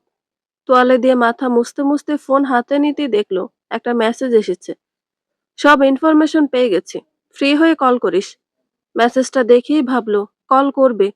পরক্ষণে মনে হলো মা বাবা বসে আছে ওর জন্য, তাদের অপেক্ষা করানো ঠিক হবে না। তাই ফোনটা রেখেই চলে গেল খাবার টেবিলে। আমিনুল হক ছেলের পাতে রুই মাছের বড় টুকরো দিয়ে বললেন, আজ আমি বাজার করেছি। কেন? আমি তো জামাল কাকাকে বলে গিয়েছিলাম বাজার করে দেওয়ার জন্য। হ্যাঁ, তোর জামাল কাকার সাথে আমিও গিয়েছিলাম। ওই বেটা মাছ চেনে না, পচা মাছ নিয়ে আসছিল। পরে আমি বেছে কয়েক দোকান দেখে বড় একটা রুই এনেছি তোর জন্য। কথাটা বলেই আমিনুল হক হাসলেন। সাথে অনুরূপ আর কলি বেগম দুজনেই তাল মেলালো। বাবা মায়ের সাথে টুকটাক আলাপ আলোচনা করতে করতে খাওয়া শেষ করে উঠতেই আমিনুল হক বললেন, তোর সাথে কথা আছে, একটু বস। কি কথা বাবা? অনুরূপ পুনরায় বসে প্রশ্ন করল। কাল রাতে ট্রেনের টিকিট করেছি 3টা, ছুটি নিয়ে নিস হাসপাতাল থেকে। আমাকে না বলে করে ফেললে? তোকে বললে তুই হাজার বাহানা করতি। কিন্তু বাবা। কোনো কিন্তু নেই। অনুরূপ দ্বিমত করল না আর। রুমে এসে কথা মতো কল করলো। ওপাশ থেকে ডিটেকটিভ হিমেল বলল, মেয়েটার নাম মিলাদ, বয়স 24, শর্ট ডিভোর্স হয়েছে। বিয়ের 6 মাস পর স্বামী ডিভোর্স দেয়, যদিও তাদের প্রেমের বিয়ে। অনুরূপ ভ্রু কুঁচকে বলল, কেন? ইন্টারেস্টিং বিষয়টা এখানেই। মেয়েটার বড় বোন ছিল অবিবাহিত, তার সাথে পরকীয়া প্রেমে জড়িয়ে মেয়েটাকে ডিভোর্স দেয় ওর স্বামী। পরবর্তীতে ওর বড় বোনকে বিয়ে করেছে। অনুরূপ খুব একটা চমকালো না, কারণ সে কিছুটা আন্দাজ করেছিল। সে বন্ধু হিমেলকে বলল, আর কিছু জেনেছিস? আপাতত এ পর্যন্তই। এখন বল তো এই মেয়ে কি করেছে? কেন এর পিছনে পড়েছিস তুই? মেয়েটা নিজের অজান্তে ওর সম্পর্কে জানার কৌতূহল তৈরি করেছে আমার মনে। সে কি, তুই প্রেমে পড়েছিস? আরে না, মনে তো হচ্ছে। তোর তো কত কিছুই মনে হয়, সেগুলো ধরতে নেই। বাসায় সবাই কেমন আছে? ভালো, আলহামদুলিল্লাহ। আঙ্কেল আন্টি কেমন আছে? আলহামদুলিল্লাহ। আচ্ছা বন্ধু, রাখছিস? আচ্ছা। কথা শেষ করে অনুরূপ ভাবতে বসলো, কি এমন কারণে ওর বড় বোন এমনটা করলো। বন্ধুদের মাঝে এখন রেভানের হলুদ লাগানোর পালা। সে স্টেজে উঠে বন্ধুকে হলুদ লাগিয়ে একটু দুষ্টুমি করে যখন স্টেজ থেকে নামবে, তখনই মাস্ক পরা মিলাতের দিকে চোখ গেল। কোনো সন্দেহ নেই, সে চোখ দেখেই চিনতে পারলো মিলাতকে। কিন্তু মাস্ক পরেছে কেন? কোনো সমস্যা হচ্ছে? রেভান স্টেজ থেকে নেমে ওর দিকে এগিয়ে আসতে নিলেই মিলাত ভয় পেল। যেটার ভয় পাচ্ছিল সেটাই হলো। এখন কি করবে ভাবতে ভাবতে হুট করে একটা লোক এসে রেভানকে জড়িয়ে ধরল আর উচ্চস্বরে হেসে বলল, আরে রেভান, অনেকদিন পর দেখলাম তোমাকে, কেমন আছো? এই তো আঙ্কেল ভালো, আপনি? আমিও ভালোই আছি, আল্লাহর রহমতে। তা ব্যবসা ভালো চলছে তো? হ্যাঁ আঙ্কেল, আলহামদুলিল্লাহ। লোকটার সাথে কথা বলা শেষ হতে রেভান মিলাদকে খুঁজলো, কিন্তু পেল না। এবারও বুঝতে পারলো মেয়েটা ওর থেকে মুখ বাঁচিয়ে চলছে।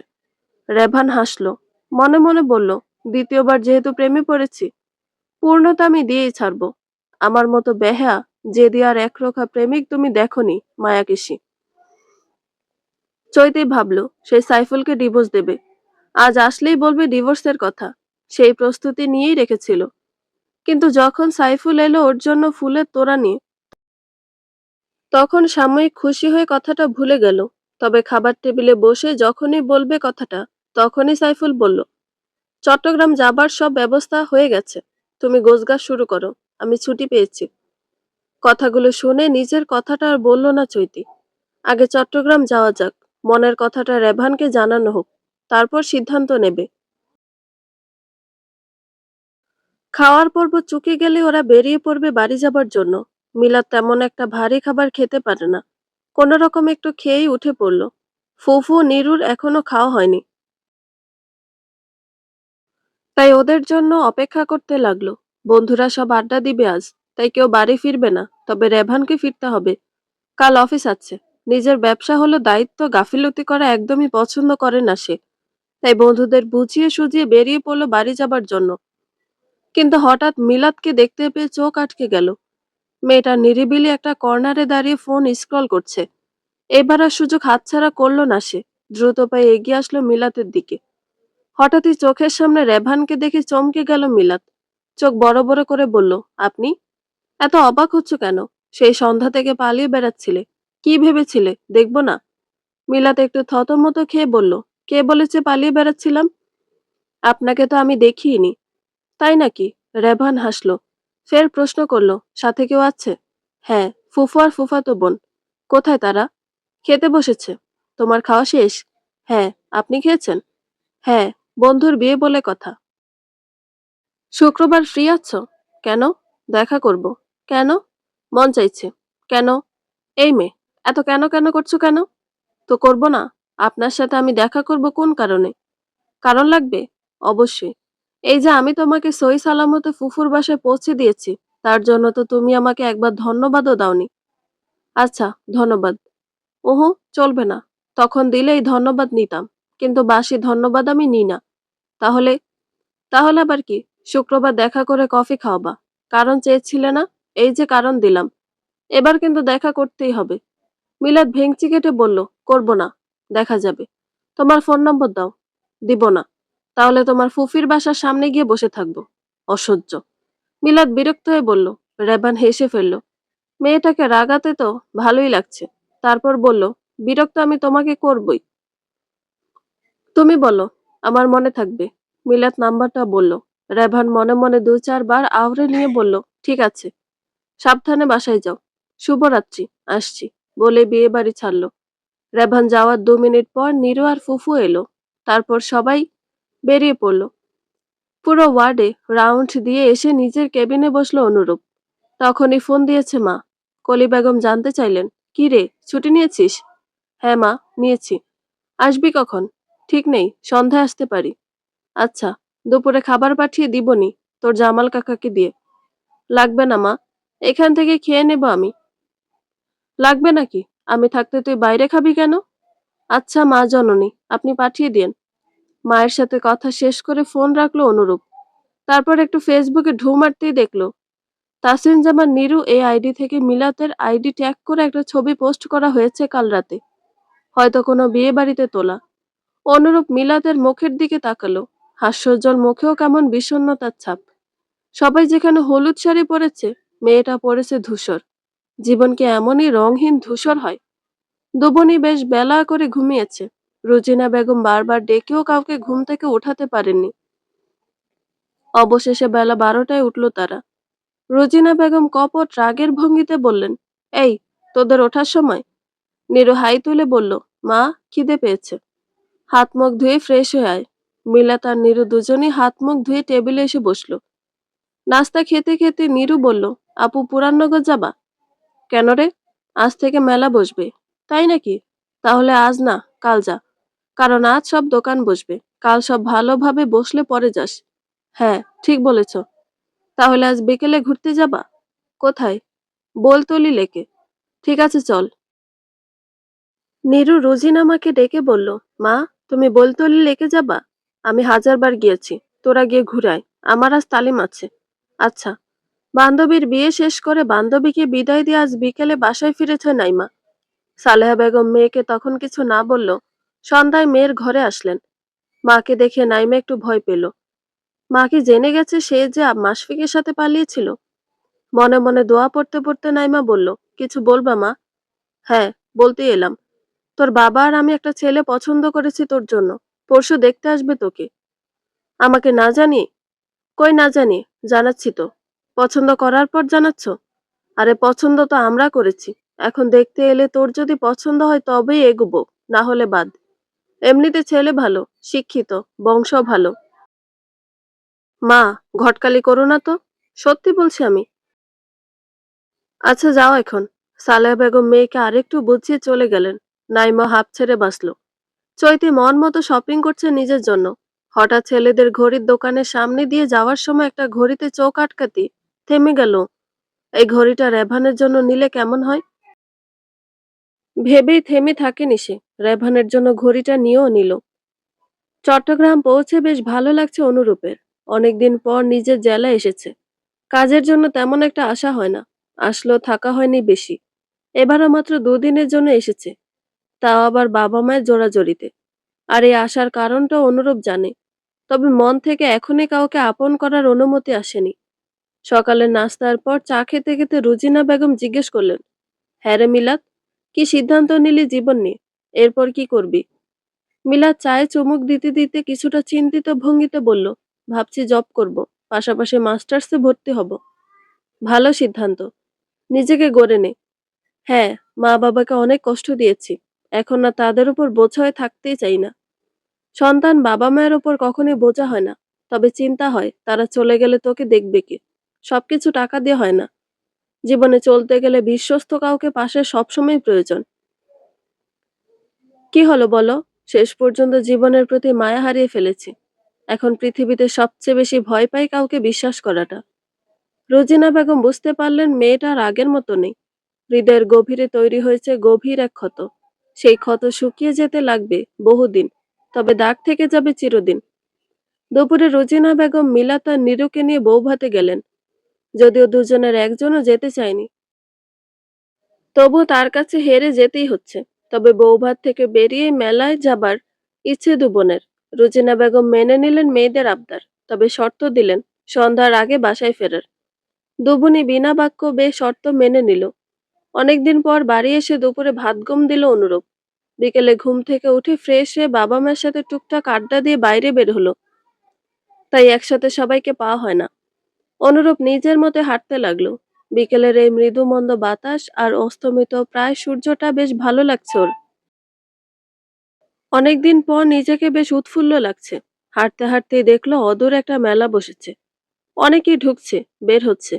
তবে এর মধ্যে কম বয়সী মেয়ে আর বাচ্চাদের সংখ্যা বেশি। মাঝে মধ্যে কপত কপতিদের জোড়াও দেখা যাচ্ছে। হেঁটে এসে অনুরূপও ঢুকলো মেলায়। সারি সারি দোকান বসেছে একাধারে। বেশিরভাগই মেয়েদের কসমেটিক্স, জুয়েলারি আর জামা কাপড়। আরেক পাশে সাংসারিক জিনিসপত্র, যেমন দা, বটি, পিঁড়ি, বেলুন, বাচ্চাদের খেলনার দোকান বসেছে। এছাড়া বিখ্যাত নাগরদোলা, যেটা ছাড়া মেলা অসম্পূর্ণ, সেটাও বসেছে। তেলের পিঠাসহ অনেক কিছু উঠেছে মেলায়। সবগুলো দোকান ঘুরতে ঘুরতে অনুরূপ একটা বাহারি চুড়ির দোকানে গেল। এখান থেকে মায়ের জন্য কিছু চুড়ি নেবে। ছোটবেলা থেকে অনুরূপ দেখে তার মা ভীষণ রকমের চুড়ি প্রেমী। কাচের চুড়ি, রেশমি চুড়ির দোকান দেওয়া যাবে এত চুড়ি রয়েছে কলি বেগমের। তবু এখনো মেলায় বা শপিং এ গেলে চুড়ি দেখলেই ষোড়শী কিশোরীর মতো খুশি হয়ে ওঠে। অনুরূপ চুরি দেখছিল, হঠাৎ পাশে দুজন রমণীর চঞ্চল উৎফুল্ল গলার আওয়াজ পেয়ে স্বাভাবিকভাবে তাকাতেই পরিচিত মুখ ভেসে উঠল। মিলাদকে এই মুহূর্তে একদমই আশা করেনি অনুরূপ, তবে অজানা একটা ভালো লাগা টের পাচ্ছ। চুরি দেখার ছুতে আর চোখে চাইতে লাগলো ওদের দুজনের কর্মকাণ্ড। মাস্ক থাকায় মিলাত ওকে চিনতে পারেনি। মিলাতের পাশে চঞ্চল মেয়েটি বিভিন্ন চুরি দেখাচ্ছে ওকে, তবে একটাও পছন্দ হচ্ছে না ওর। শেষ পর্যন্ত চঞ্চল মেয়েটি নিজের জন্য 2 ডজন চুড়ি নিয়ে মিলাদকে নিয়ে সেখান থেকে চলে গেল। নীরু অনেকক্ষণ ধরে চেষ্টা করছে তার প্রিয় আপুটিকে কিছু কিনে দেবার, কিন্তু মিলাতের কিছুই পছন্দ হচ্ছে না। অবশেষে মেলার বাইরে দাঁড়িয়ে এক ব্যক্তি রজনীগন্ধা বিক্রি করছিল, সেখানে গিয়ে নীরু একগুচ্ছ রজনীগন্ধা কিনে মিলাতের হাতে দিল। রজনীগন্ধা কতটা প্রিয় তার, তবে এবার রজনীগন্ধা হাতে পেয়ে খুশি হবার বদলে মুখটা মলিন হয়ে গেল ওর। মনে পড়ে গেল পুরনো স্মৃতি। একটা সময় সাইফুল যখন ওর সাথে দেখা করতে আসতো, তখন হাতে করে রজনীগন্ধাও নিয়ে আসতো। ফোঁস করে একটা গভীর শ্বাস ফেলে ফুলগুলোর ঘ্রাণ নিতে নিতে নীরুর সাথে মেলা ত্যাগ করলো। কিছুটা দূরে দাঁড়িয়ে সবটাই লক্ষ্য করলো অনুরূপ। তারপর ওদের পিছনে পিছনে আসতে শুরু করলো। অনুরূপ জানে না কিসের টানে এমন করছে ও, তবে মেয়েটাকে সামনে দেখলেই অন্যরকম অনুভূতি হয়। ওরা বাসায় ঢোকার পর অনুরূপ 2 ডজন রঙিন কাচের চুড়ি একটা গোলাপ দরজার সামনে রেখে চলে গেল।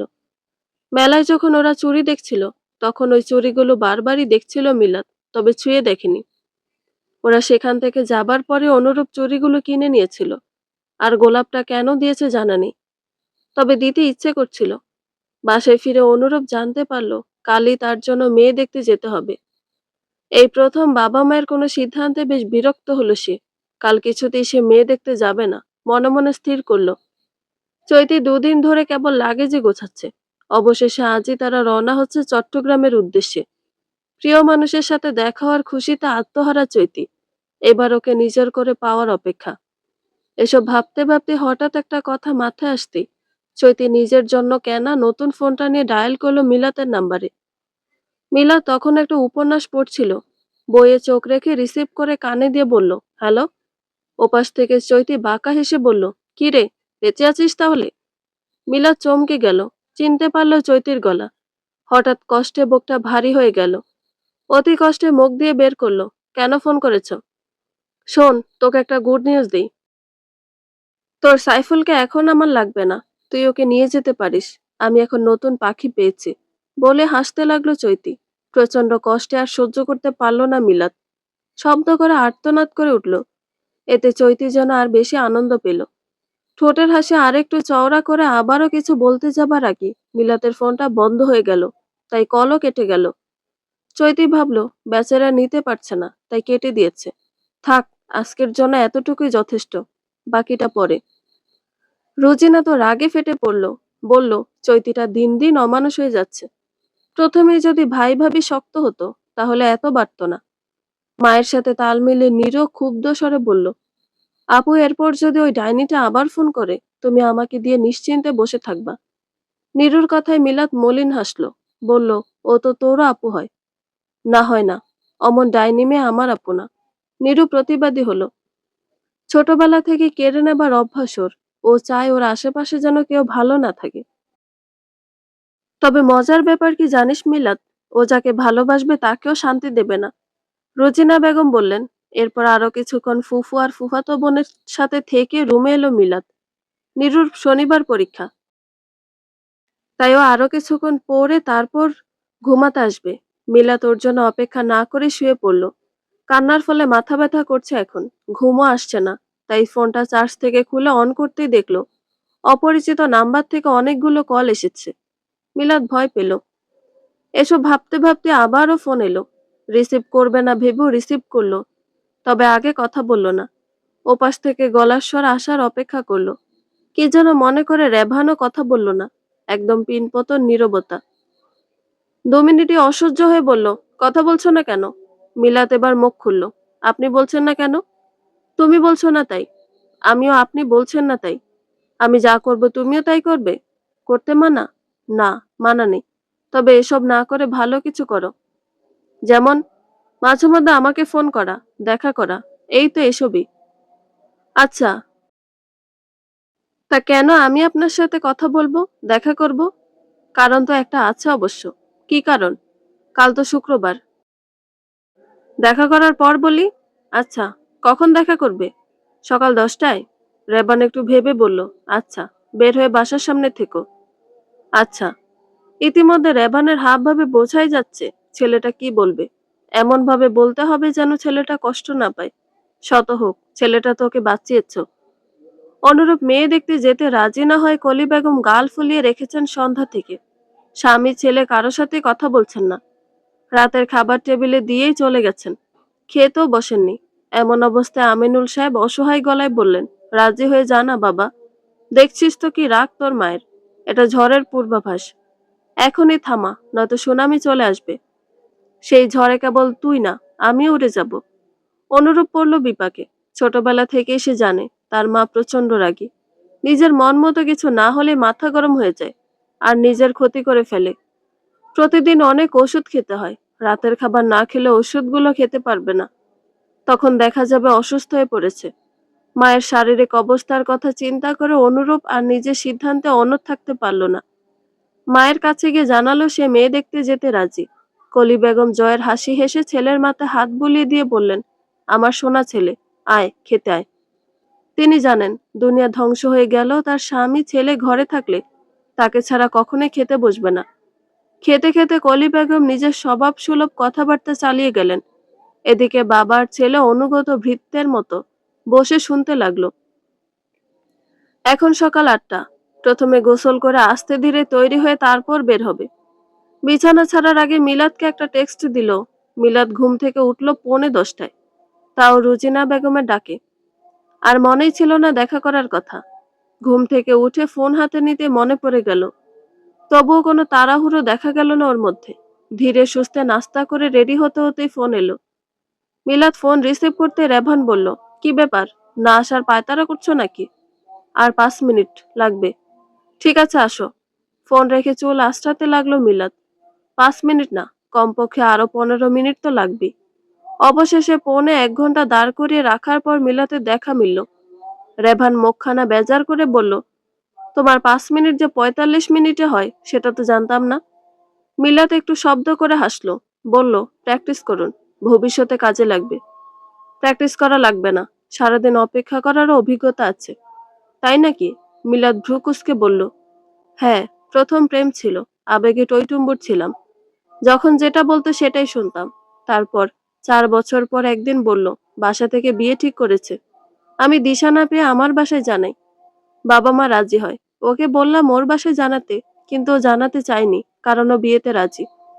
তারপর আর কি, ওর বিয়ের দিন সারাদিন আমি ওর বাড়ির সামনে দাঁড়িয়েছিলাম। মনে ক্ষীণ আশা ছিল, হয়তো দৌড়ে এসে বলবে আমি তোমাকে ছাড়া কাউকে বিয়ে করব না। কিন্তু বলেনি। সেই থেকে এখন পর্যন্ত সিঙ্গেল। অলমোস্ট 5 বছর হয়ে গেছে। মনে পড়ে গেল নিজের কথা। মানুষগুলো এমন হয় কেন? এত ভালোবাসা উপেক্ষা করার অশরিক শক্তি ওরা কোথায় পায়? হাঁটতে হাঁটতে রেভান জিজ্ঞেস করলো, নাস্তা করেছো? হ্যাঁ, আপনি? হ্যাঁ, করেই বেরিয়েছি। কোথায় যাব এখন? নৌকায় উঠেছো কখনো? না। উঠতে চাও? মিলাত উৎসাহে মাথা নাড়ল। সাঁতার পারো? না। তাহলে তো ওঠানো যাবে না। মিলাত এবার মিনতির সুরে বলল, প্লিজ। রেবান একটু ভেবে বলল, আচ্ছা, চলো সাঙ্গু নদীতে যাই, নৌকায় ঘুরবো। মিলাত খুশি হয়ে গেল। সাঙ্গু নদীর পাড়ে সে রেভান একটা নৌকা ভাড়া করলো। মিলাত ওর পাশে দাঁড়িয়ে চারপাশটা দেখতে লাগলো। ভীষণ সুন্দর জায়গাটা। প্রথমে রেভান উঠলো, পরে মিলাতের হাত ধরে উঠালো। এতে নৌকা সামান্য দুলতেই মিলাত ভয় পেয়ে রেভানের দুহাত শক্ত করে ধরে ফেললো। রেভান অভয় দিয়ে বলল, ভয় পেও না, ঠিক হয়ে যাবে, তুমি মাঝে গিয়ে বসো। মিলাত সাবধানী পায়ে নৌকার মাঝে গিয়ে বসলো। রেভান বসলো মুখোমুখি। একটা স্নিগ্ধ সুন্দর সকাল। শান্ত নদীর জল, পাড়ে বিভিন্ন জায়গায় ছোট বড় পাহাড় আর ঘন সবুজ বনাঞ্চল। নদীটি পাহাড়ি অঞ্চলের মধ্য দিয়ে প্রবাহিত হয়। এর পাড়ে অনেক পাথুরে জায়গা দেখা যায়। কিছু স্থানে বড় বড় পাথর নদীর পাড়ে এবং পানির ভেতরে ছড়িয়ে ছিটিয়ে থাকে। তারা নদী থেকে মাছ ধরে, কৃষিকাজ করে এবং পানির নৌকায় চলাচল করে। কিছু জায়গায় নদীর পাড়ে সমতল ভূমি দেখা যায়, যেখানে স্থানীয় মানুষ কৃষিকাজ করে। পাড়ে নানা ধরনের স্থানীয় গাছ ও বুনো ফুল ফুটে থাকে। এত সুন্দর সকাল বোধহয় আর কখনোই আসেনি মিলাতের জীবনে। ইস, পৃথিবীটা সুন্দর। মিলাত মনে মনে স্থির করলো, এভাবে মাঝে মধ্যে বেরিয়ে পড়বে প্রকৃতির গহীনে। অনেকটা দূর যাবার পর রেভান বলল, চা খাবা? মিলাত মুগ্ধ হয়ে প্রকৃতি দেখছিল। রেভানের কথা শুনে অবাক হয়ে বলল, এখানে? কিভাবে? মাঝি মামার কাছে চায়ের সরঞ্জাম আছে, তুমি চাইলে আমি বানাতে পারি। মিলাত খুশি হয়ে বলল, অবশ্যই। রেভান 3 কাপ রং চা বানালো। 1 কাপ মাঝিকে দিল, 1 কাপ মিলাতকে দিয়ে নিজের কাপটা নিয়ে বলল, আজকের দিনটা এতটা সুন্দর যাবে ভাবিনি। মিলাত চায়ে চুমুক দিয়ে আনন্দিত স্বরে বলল, আমিও। সাঙ্গু নদীতে নৌকা ভ্রমণ শেষে ওরা আশেপাশে আরো কিছুক্ষণ ঘুরে বাড়ির পথ ধরল। এখন দুপুর। আজান দিয়ে দিয়েছে। রেভান মিলাতকে ওর ফুফুর বাড়ির সামনে এগিয়ে দিয়ে বলল, ধন্যবাদ এত সুন্দর দিনটার জন্য। এই ধন্যবাদ আপনার প্রাপ্য। রেভান অল্প হাসল। মিলাত পুনরায় বলল, আপনি কিছু বলতে চেয়েছিলেন? চেয়েছিলাম, তবে আজ সময় নেই। একটা গুরুত্বপূর্ণ কাজ আছে বাড়িতে। নামাজ পড়ে বাড়ি যেতে হবে। মিলাত আর জোর করল না। রেবান স্বভাবসুলভ হেসে বিদায় নিল। সালেহা বেগম নাইমাকে সাজিয়ে এনে পাত্রপক্ষের সামনে বসালো। অনুরূপ নাইমার দিকে একবারও তাকালো না। কোন রকম সময়টা যাবার অপেক্ষা করতে লাগলো। এদিকে নাইমা এক পলক চোখ উঠিয়ে দেখে আর ফেরাতে পারল না। এত সুন্দর কোনো পুরুষ মানুষ হয়? নাইমার এক দেখাই পছন্দ হয়ে গেল অনুরূপকে। এই ছেলের সাথে বিয়ে হলে সে কখনোই না করবে না। এদিকে কনে দেখা শেষে নাইমাদের বাড়ি থেকে বেরিয়ে হাঁপ ছেড়ে বাঁচল অনুরূপ। এত দমবন্ধকর লাগছিল বলার বাহিরে। কলি বেগমের মুখ দেখে বোঝা যাচ্ছে নাইমাকে পুত্রবধূ হিসেবে পছন্দ হয়েছে তার। কেবল ছেলের ইশারায় তিনি আংটি পরাননি। না হয় আজই আংটি পরিয়ে ফেলতেন। সেখান থেকে বেরিয়ে কলি বেগম ছেলেকে ধরলেন, কেন সে আংটি পরাতে না করলো। এখন জরুরি একটা কাজ আছে, রাতে জানাবে, এটা কোনো রকম বুঝিয়ে বাবা মাকে বাড়ি পাঠিয়ে দিল অনুরূপ। নীরু আর মিলাদ দুজনেরই ভীষণ প্রিয় পিঠা। রান্নাঘরে রুজিনা বেগম গরম গরম পিঠা ভাজছেন, আর দুপাশে দুই মেয়ে দাঁড়িয়ে খাচ্ছে আর গল্প করছে, সাথে তাকেও খাওয়াচ্ছে। গল্প করার এক ফাঁকে রুজিনা বেগমের কিছু মনে পড়ে যাওয়ায় তিনি বললেন, জানিস, আজ সকালে যখন নামাজ পড়ে দরজা খুললাম, তখন দরজার সামনে চুড়ি আর শুকিয়ে যাওয়া গোলাপ রাখা ছিল। সম্ভবত কাল সন্ধ্যায় তোরা ঘরে আসার পর কেউ রেখেছে। রাতে তো আর দরজা খুলিনি, তাই সকালেই দেখতে পেয়েছি। সব শুনে মিলাত হাসতে হাসতে বলল, তোমার মেয়ের প্রেমিক রেখে গেছে হয়তো। নীরু গাল ফুলিয়ে বলল, একদম মিথ্যে কথা, আমার কোনো প্রেমিক নেই আপু। রুজিনা বেগম মিলাতের কথায় সায় দিয়ে বলল, হ্যাঁ, আসলেই রে মিলাত, তুই ঠিক বলেছিস, ওর প্রেমিক ছাড়া কে রাখবে এগুলো। নীরু প্রতিবাদ করে বলল, কেন, আপুর প্রেমিকও তো রাখতে পারে। মিলাত নীরুর মাথায় গাঁটটা মেরে বলল, আমার প্রেমিক আসবে কোথা থেকে, সবে ডিভোর্স হয়েছে আমার, আর তোদের এইখানে আমাকে চেনেই বা কে। যুক্তি সব দিক থেকে উপযুক্ত থাকায় সব দোষ গিয়ে পড়ল বেচারি নীরুর কাছে। রুজিনা বেগম পিঠা বানানো বাদ দিয়ে মেয়েকে চেপে ধরলেন। মেয়ে কার সাথে লটর পটর করছে সেটা তিনি জেনেই ছাড়বেন। নীরু কাঁদো কাঁদো স্বরে বলল, মা, আমার কোনো প্রেমিক নেই, সত্যি। তাহলে কি এগুলো আমার প্রেমিক রেখে গেছে? মিলাত আরেকটা পাটিসাপটা হাতে নিয়ে বলল, তবে ফুফু, তোমার কিন্তু এতটাও বয়স হয়নি। তোমার প্রেমে যদি কেউ পড়ে আমি অবাক হব না। তুমি এখনো কত সুন্দর। রুজিনা বেগম কপট রেগে বললেন, তবে রে, তখন থেকে আমাদের ওপর দোষ চাপাচ্ছিস তুই, তোকে ছাড়ি কি করে। নীরু এবার উৎসাহ দিল মাকে। মিলাদ বুঝলো এবার তার পালা। এমন খুনসুটিতেই কেটে গেল তাদের তিনজনের সন্ধেটা। বাসায় ফিরে জেরার মুখে পড়ল অনুরূপ। কেন তার মেয়ে পছন্দ হয়নি যতক্ষণ পর্যন্ত না কলি বেগম এটা জানতে পারছেন, ততক্ষণ পর্যন্ত তার শান্তি নেই। বাবা মা, তোমরা সবসময় আমার ভালো চেয়েছো, নিঃসন্দেহে, কিন্তু আমি এখনই নতুন একটা সম্পর্কের জন্য প্রস্তুত না। আমার সময় প্রয়োজন, একটু বোঝার চেষ্টা করো। কলি বেগম নাছোড় বান্দা গলায় বললেন, সময় নাও, সমস্যা নেই, তবে বিয়ের কথা হয়ে যাক। আংটি পরানো থাক, তোমরা দুজন দুজনকে চেনো, জানো, তারপর বিয়ে হোক, সমস্যা নেই তো এতে।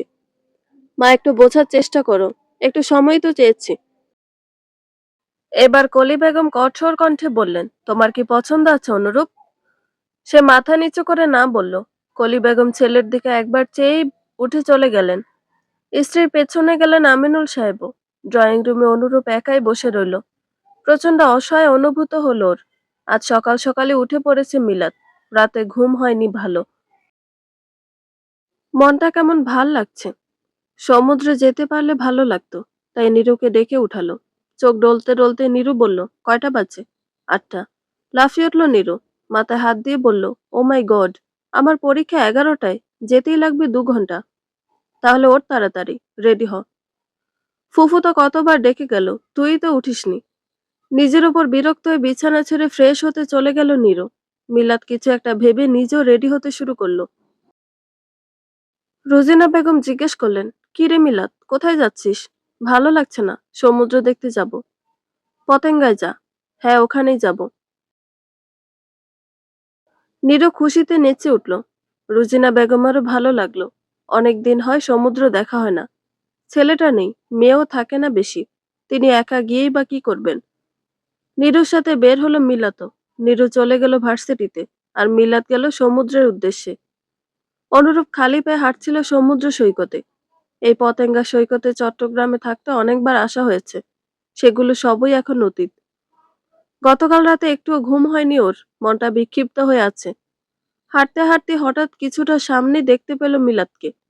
সমুদ্রের ধারে দাঁড়িয়ে দুহাত মেলে চোখ বন্ধ করে বাতাসের নির্মলতা গভীরভাবে টেনে নিচ্ছিল সে, যেন চারপাশের পৃথিবী থেকে বিচ্ছিন্ন হয়ে নিজের ভেতরের কোনো এক জগতে হারিয়ে গেছে। সমুদ্রের ঢেউয়ের শব্দ আর নরম বাতাস তাকে যেন গভীর কোনো অনুভূতিতে ভাসিয়ে নিয়ে যাচ্ছে। সমুদ্রের বুক ছুঁয়ে আসা এক টুকরো ভালো লাগার বাতাস অনুরূপের মনেও যেন এক ধরনের প্রশান্তি এনে দিল। সমুদ্রের বিশালতা, তার নীল গভীরতা, সবকিছু যেন ফিকে হয়ে গেল মিলাদের উপস্থিতির কাছে। এখন সমুদ্রের চেয়েও বেশি শান্ত, স্নিগ্ধ আর অপার গভীর লাগছে এই মেয়েটিকে। মিলাতের চোখ বন্ধ করে রাখা মুখের প্রতিটি রেখায় যেন এক অদ্ভুত মাধুর্য। অনুরূপ চুপচাপ দাঁড়িয়ে অনুভব করলো কখনো কখনো মানুষই প্রকৃতির চেয়ে বেশি সুন্দর হয়ে ওঠে। চোখ বন্ধ থাকা অবস্থায় হঠাৎই মিলাতের মনে হলো খুব গভীর দৃষ্টিতে কেউ ওর দিকে চেয়ে আছে। চোখের সামনে অনাকাঙ্ক্ষিত কাউকে দেখতে পেয়ে চমকে গেল ভীষণ। চোখ বড় বড় করে চমকিত গলায় শুধালো, ডাক্তার আপনি? অনুরূপ চমৎকার ভঙ্গিতে হাসলো, বলল, অবাক হয়েছেন? হওয়ার কথা নয় বুঝি? হঠাৎ ঢাকা থেকে কি উড়ে চলে এলেন নাকি?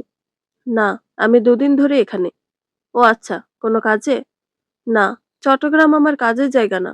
চট্টগ্রাম আমার শান্তির জায়গা, আমার প্রাণের শহর। মিলাদ বুঝতে পেরে ফের প্রশ্ন করলো, কতদিন আছেন? আজ রাতে ট্রেনে চলে যাব। ইস, আজ দেখা হলো, আজই চলে যাচ্ছেন? থাকলে খুশি হতেন। না, আসলে সেই অর্থে বলিনি। আমাদের দেখা হওয়ার সময়টা সংক্ষিপ্ত, তাই বলেছি। সমস্যা নেই, আপনি তো ঢাকা ফিরবেনই, সময় করে দেখা করে নেবেন। মিলাত হেসে বলল, আমার সময় তো করা যাবে, কিন্তু আপনি তো প্রচন্ড ব্যস্ত মানুষ। তা ঠিক, মানব সেবায় উৎসর্গ জীবন। সৈকতের পাড়ে খালি পায়ে পাশাপাশি হাঁটতে হাঁটতে বেশ অনেক কথাই হলো দুজনের। হঠাৎই অনুরূপ বলল, মিলাত, জীবনে থেমে থাকবেন না। যত খারাপ মুহূর্তে আসুক কখনোই থেমে যাবেন না। থেমে গেলে হেরে যাবেন। আর সবসময় সৃষ্টিকর্তার কাছে শুকরিয়া করবেন আপনাকে এই সুন্দর জীবন দান করার জন্য। আর কেউ যদি আপনার সাথে অন্যায় করে তাহলে কষ্ট পাবেন না। সৃষ্টিকর্তা আপনার প্রতি করে অন্যায়ের হিসাব নিবেই, হয়তো ইহকালে নয়তো পরকালে। অন্যায় করে কেউ ছাড় পায় না, তাই কারো প্রতি অন্যায় করবেন না কখনো। সৎ থাকবেন, কথা রাখবেন, আর নিজেকে ভালোবাসবেন। অনুরূপের কথাগুলো মিলাতের হৃদয়ে গভীর প্রভাব ফেলল। তার কথাগুলো যেন একটি নতুন আলো হয়ে মিলাতের মনে জ্বলতে শুরু করলো। অতীতের দুঃখগুলো তাকে আর পেছনে টেনে রাখতে পারবে না, এমন প্রতিজ্ঞা করলো মিলাত। সে মনে মনে দৃঢ় সংকল্প করলো যে জীবনের ওই কালো অধ্যায়কে পেছনে ফেলে সামনে এগিয়ে যাবে, নতুন করে সবকিছু শুরু করবে, একটি নতুন স্বপ্নের বীজ বপন করবে এবং সেই স্বপ্ন বাস্তবায়নের পথে দৃঢ় পদক্ষেপে হাঁটবে। চট্টগ্রাম এসে খুশিতে আত্মহারা চৈতি। ওরা উঠেছে সাইফুলের মামাতো ভাইয়ের বাসায়। চট্টগ্রামের ২ নম্বর গেটেই সাইফুলের মামাতো ভাইয়ের বাসা। আর ২ নম্বর গেটেই রেভানের অফিস। ওর একটা ভিজিটিং কার্ড চৈতির কাছে আছে। আর তর সইছে না কখন দেখা হবে প্রাণের মানুষটার সাথে। জার্নি করে এসেই সাইফুল ঘুমাচ্ছে কুম্ভকর্ণের মতো। চৈতি একটু রেস্ট নিয়ে উঠে পড়ল। দুপুরের খাবার খেয়ে বান্ধবীর বাসায় যাবে বলে বেরিয়ে পড়ল একাই। এখন রেভানের অফিসে যাবার পালা। রেভান অফিসে বেশ মনোযোগ সহকারে কাজ করছিল। হঠাৎ তার সেক্রেটারি জানালো একজন মহিলা এসেছে তার সাথে দেখা করতে। খুবই পীড়াপিড়ি করছে। রেভান পাঠিয়ে দিতে বলল। অনুমতি পেয়ে চৈতি রেভানের কেবিনে প্রবেশ করতেই রেভান ওর দিকে চাইল আর চমকে গেল। কিছুটা অপ্রস্তুত গলায় বলল, ভাবি আপনি? চৈতি মধুমাখা গলায় বলল, জি ভাইয়া। আপনি তো আমাকে ভুলেই গেছেন। রেভান অস্বস্তি অনুভব করলো, তবুও নিজেকে সামলে নিয়ে বলল, ভাবি বসুন না। সাইফুল আসেনি? এসেছে। আমরা ওর মামাতো ভাইয়ের বাসায় উঠেছি। আপনার অফিস থেকে 10 মিনিটের দূরত্ব। বেচারা ঘুমাচ্ছে। আমি একটু ঘুরতে বেরিয়েছি, ভাবলাম একটু দেখা করে যাই। বিরক্ত হলেন? রেভান কৃত্রিম হাসি মুখে বলল, না না, একটুও না। চা না কফি? কফি। ধন্যবাদ ভাবি। এরপর চৈতি আরেকটু ভাব জমানোর চেষ্টা করলো, লাভ হলো না। রেভান মাপা মাপা উত্তর দিল সব সময়। তাই বেশি সুবিধা করতে না পেরে আজকের মতো চলে যাওয়ার সিদ্ধান্ত নিল। এগিয়ে এসে রেভানকে ধন্যবাদ জানাবে তখন ওর স্ক্রিন জ্বলে উঠল। আর জ্বলে থাকা স্ক্রিনে নিজের চিরশত্রুর হাস্যোজ্জ্বল মুখখানা দেখতে পেয়ে ধপ করে মাথায় আগুন ধরে গেল। রাগে হাত কাঁপছে ওর। রেভান কিছু বুঝতে না পেরে বিচলিত কণ্ঠে বলল, আর ইউ ওকে? চৈতি নিজেকে কিছুটা সামলে নিয়ে আবার সোফায় বসে পড়ল। 5 মিনিট পর মুখ খুলল। বলল, আপনি মিলাদকে চেনেন?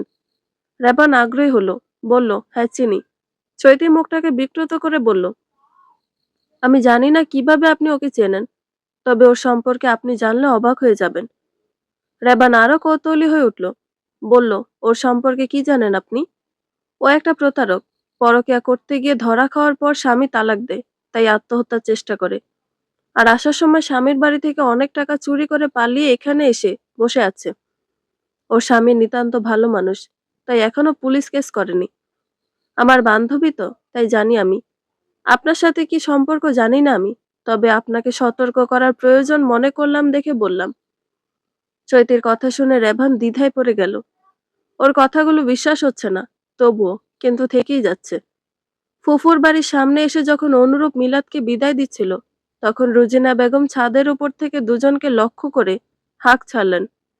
বললেন, মিলাদ, ওকে ঘরে নিয়ে আয়।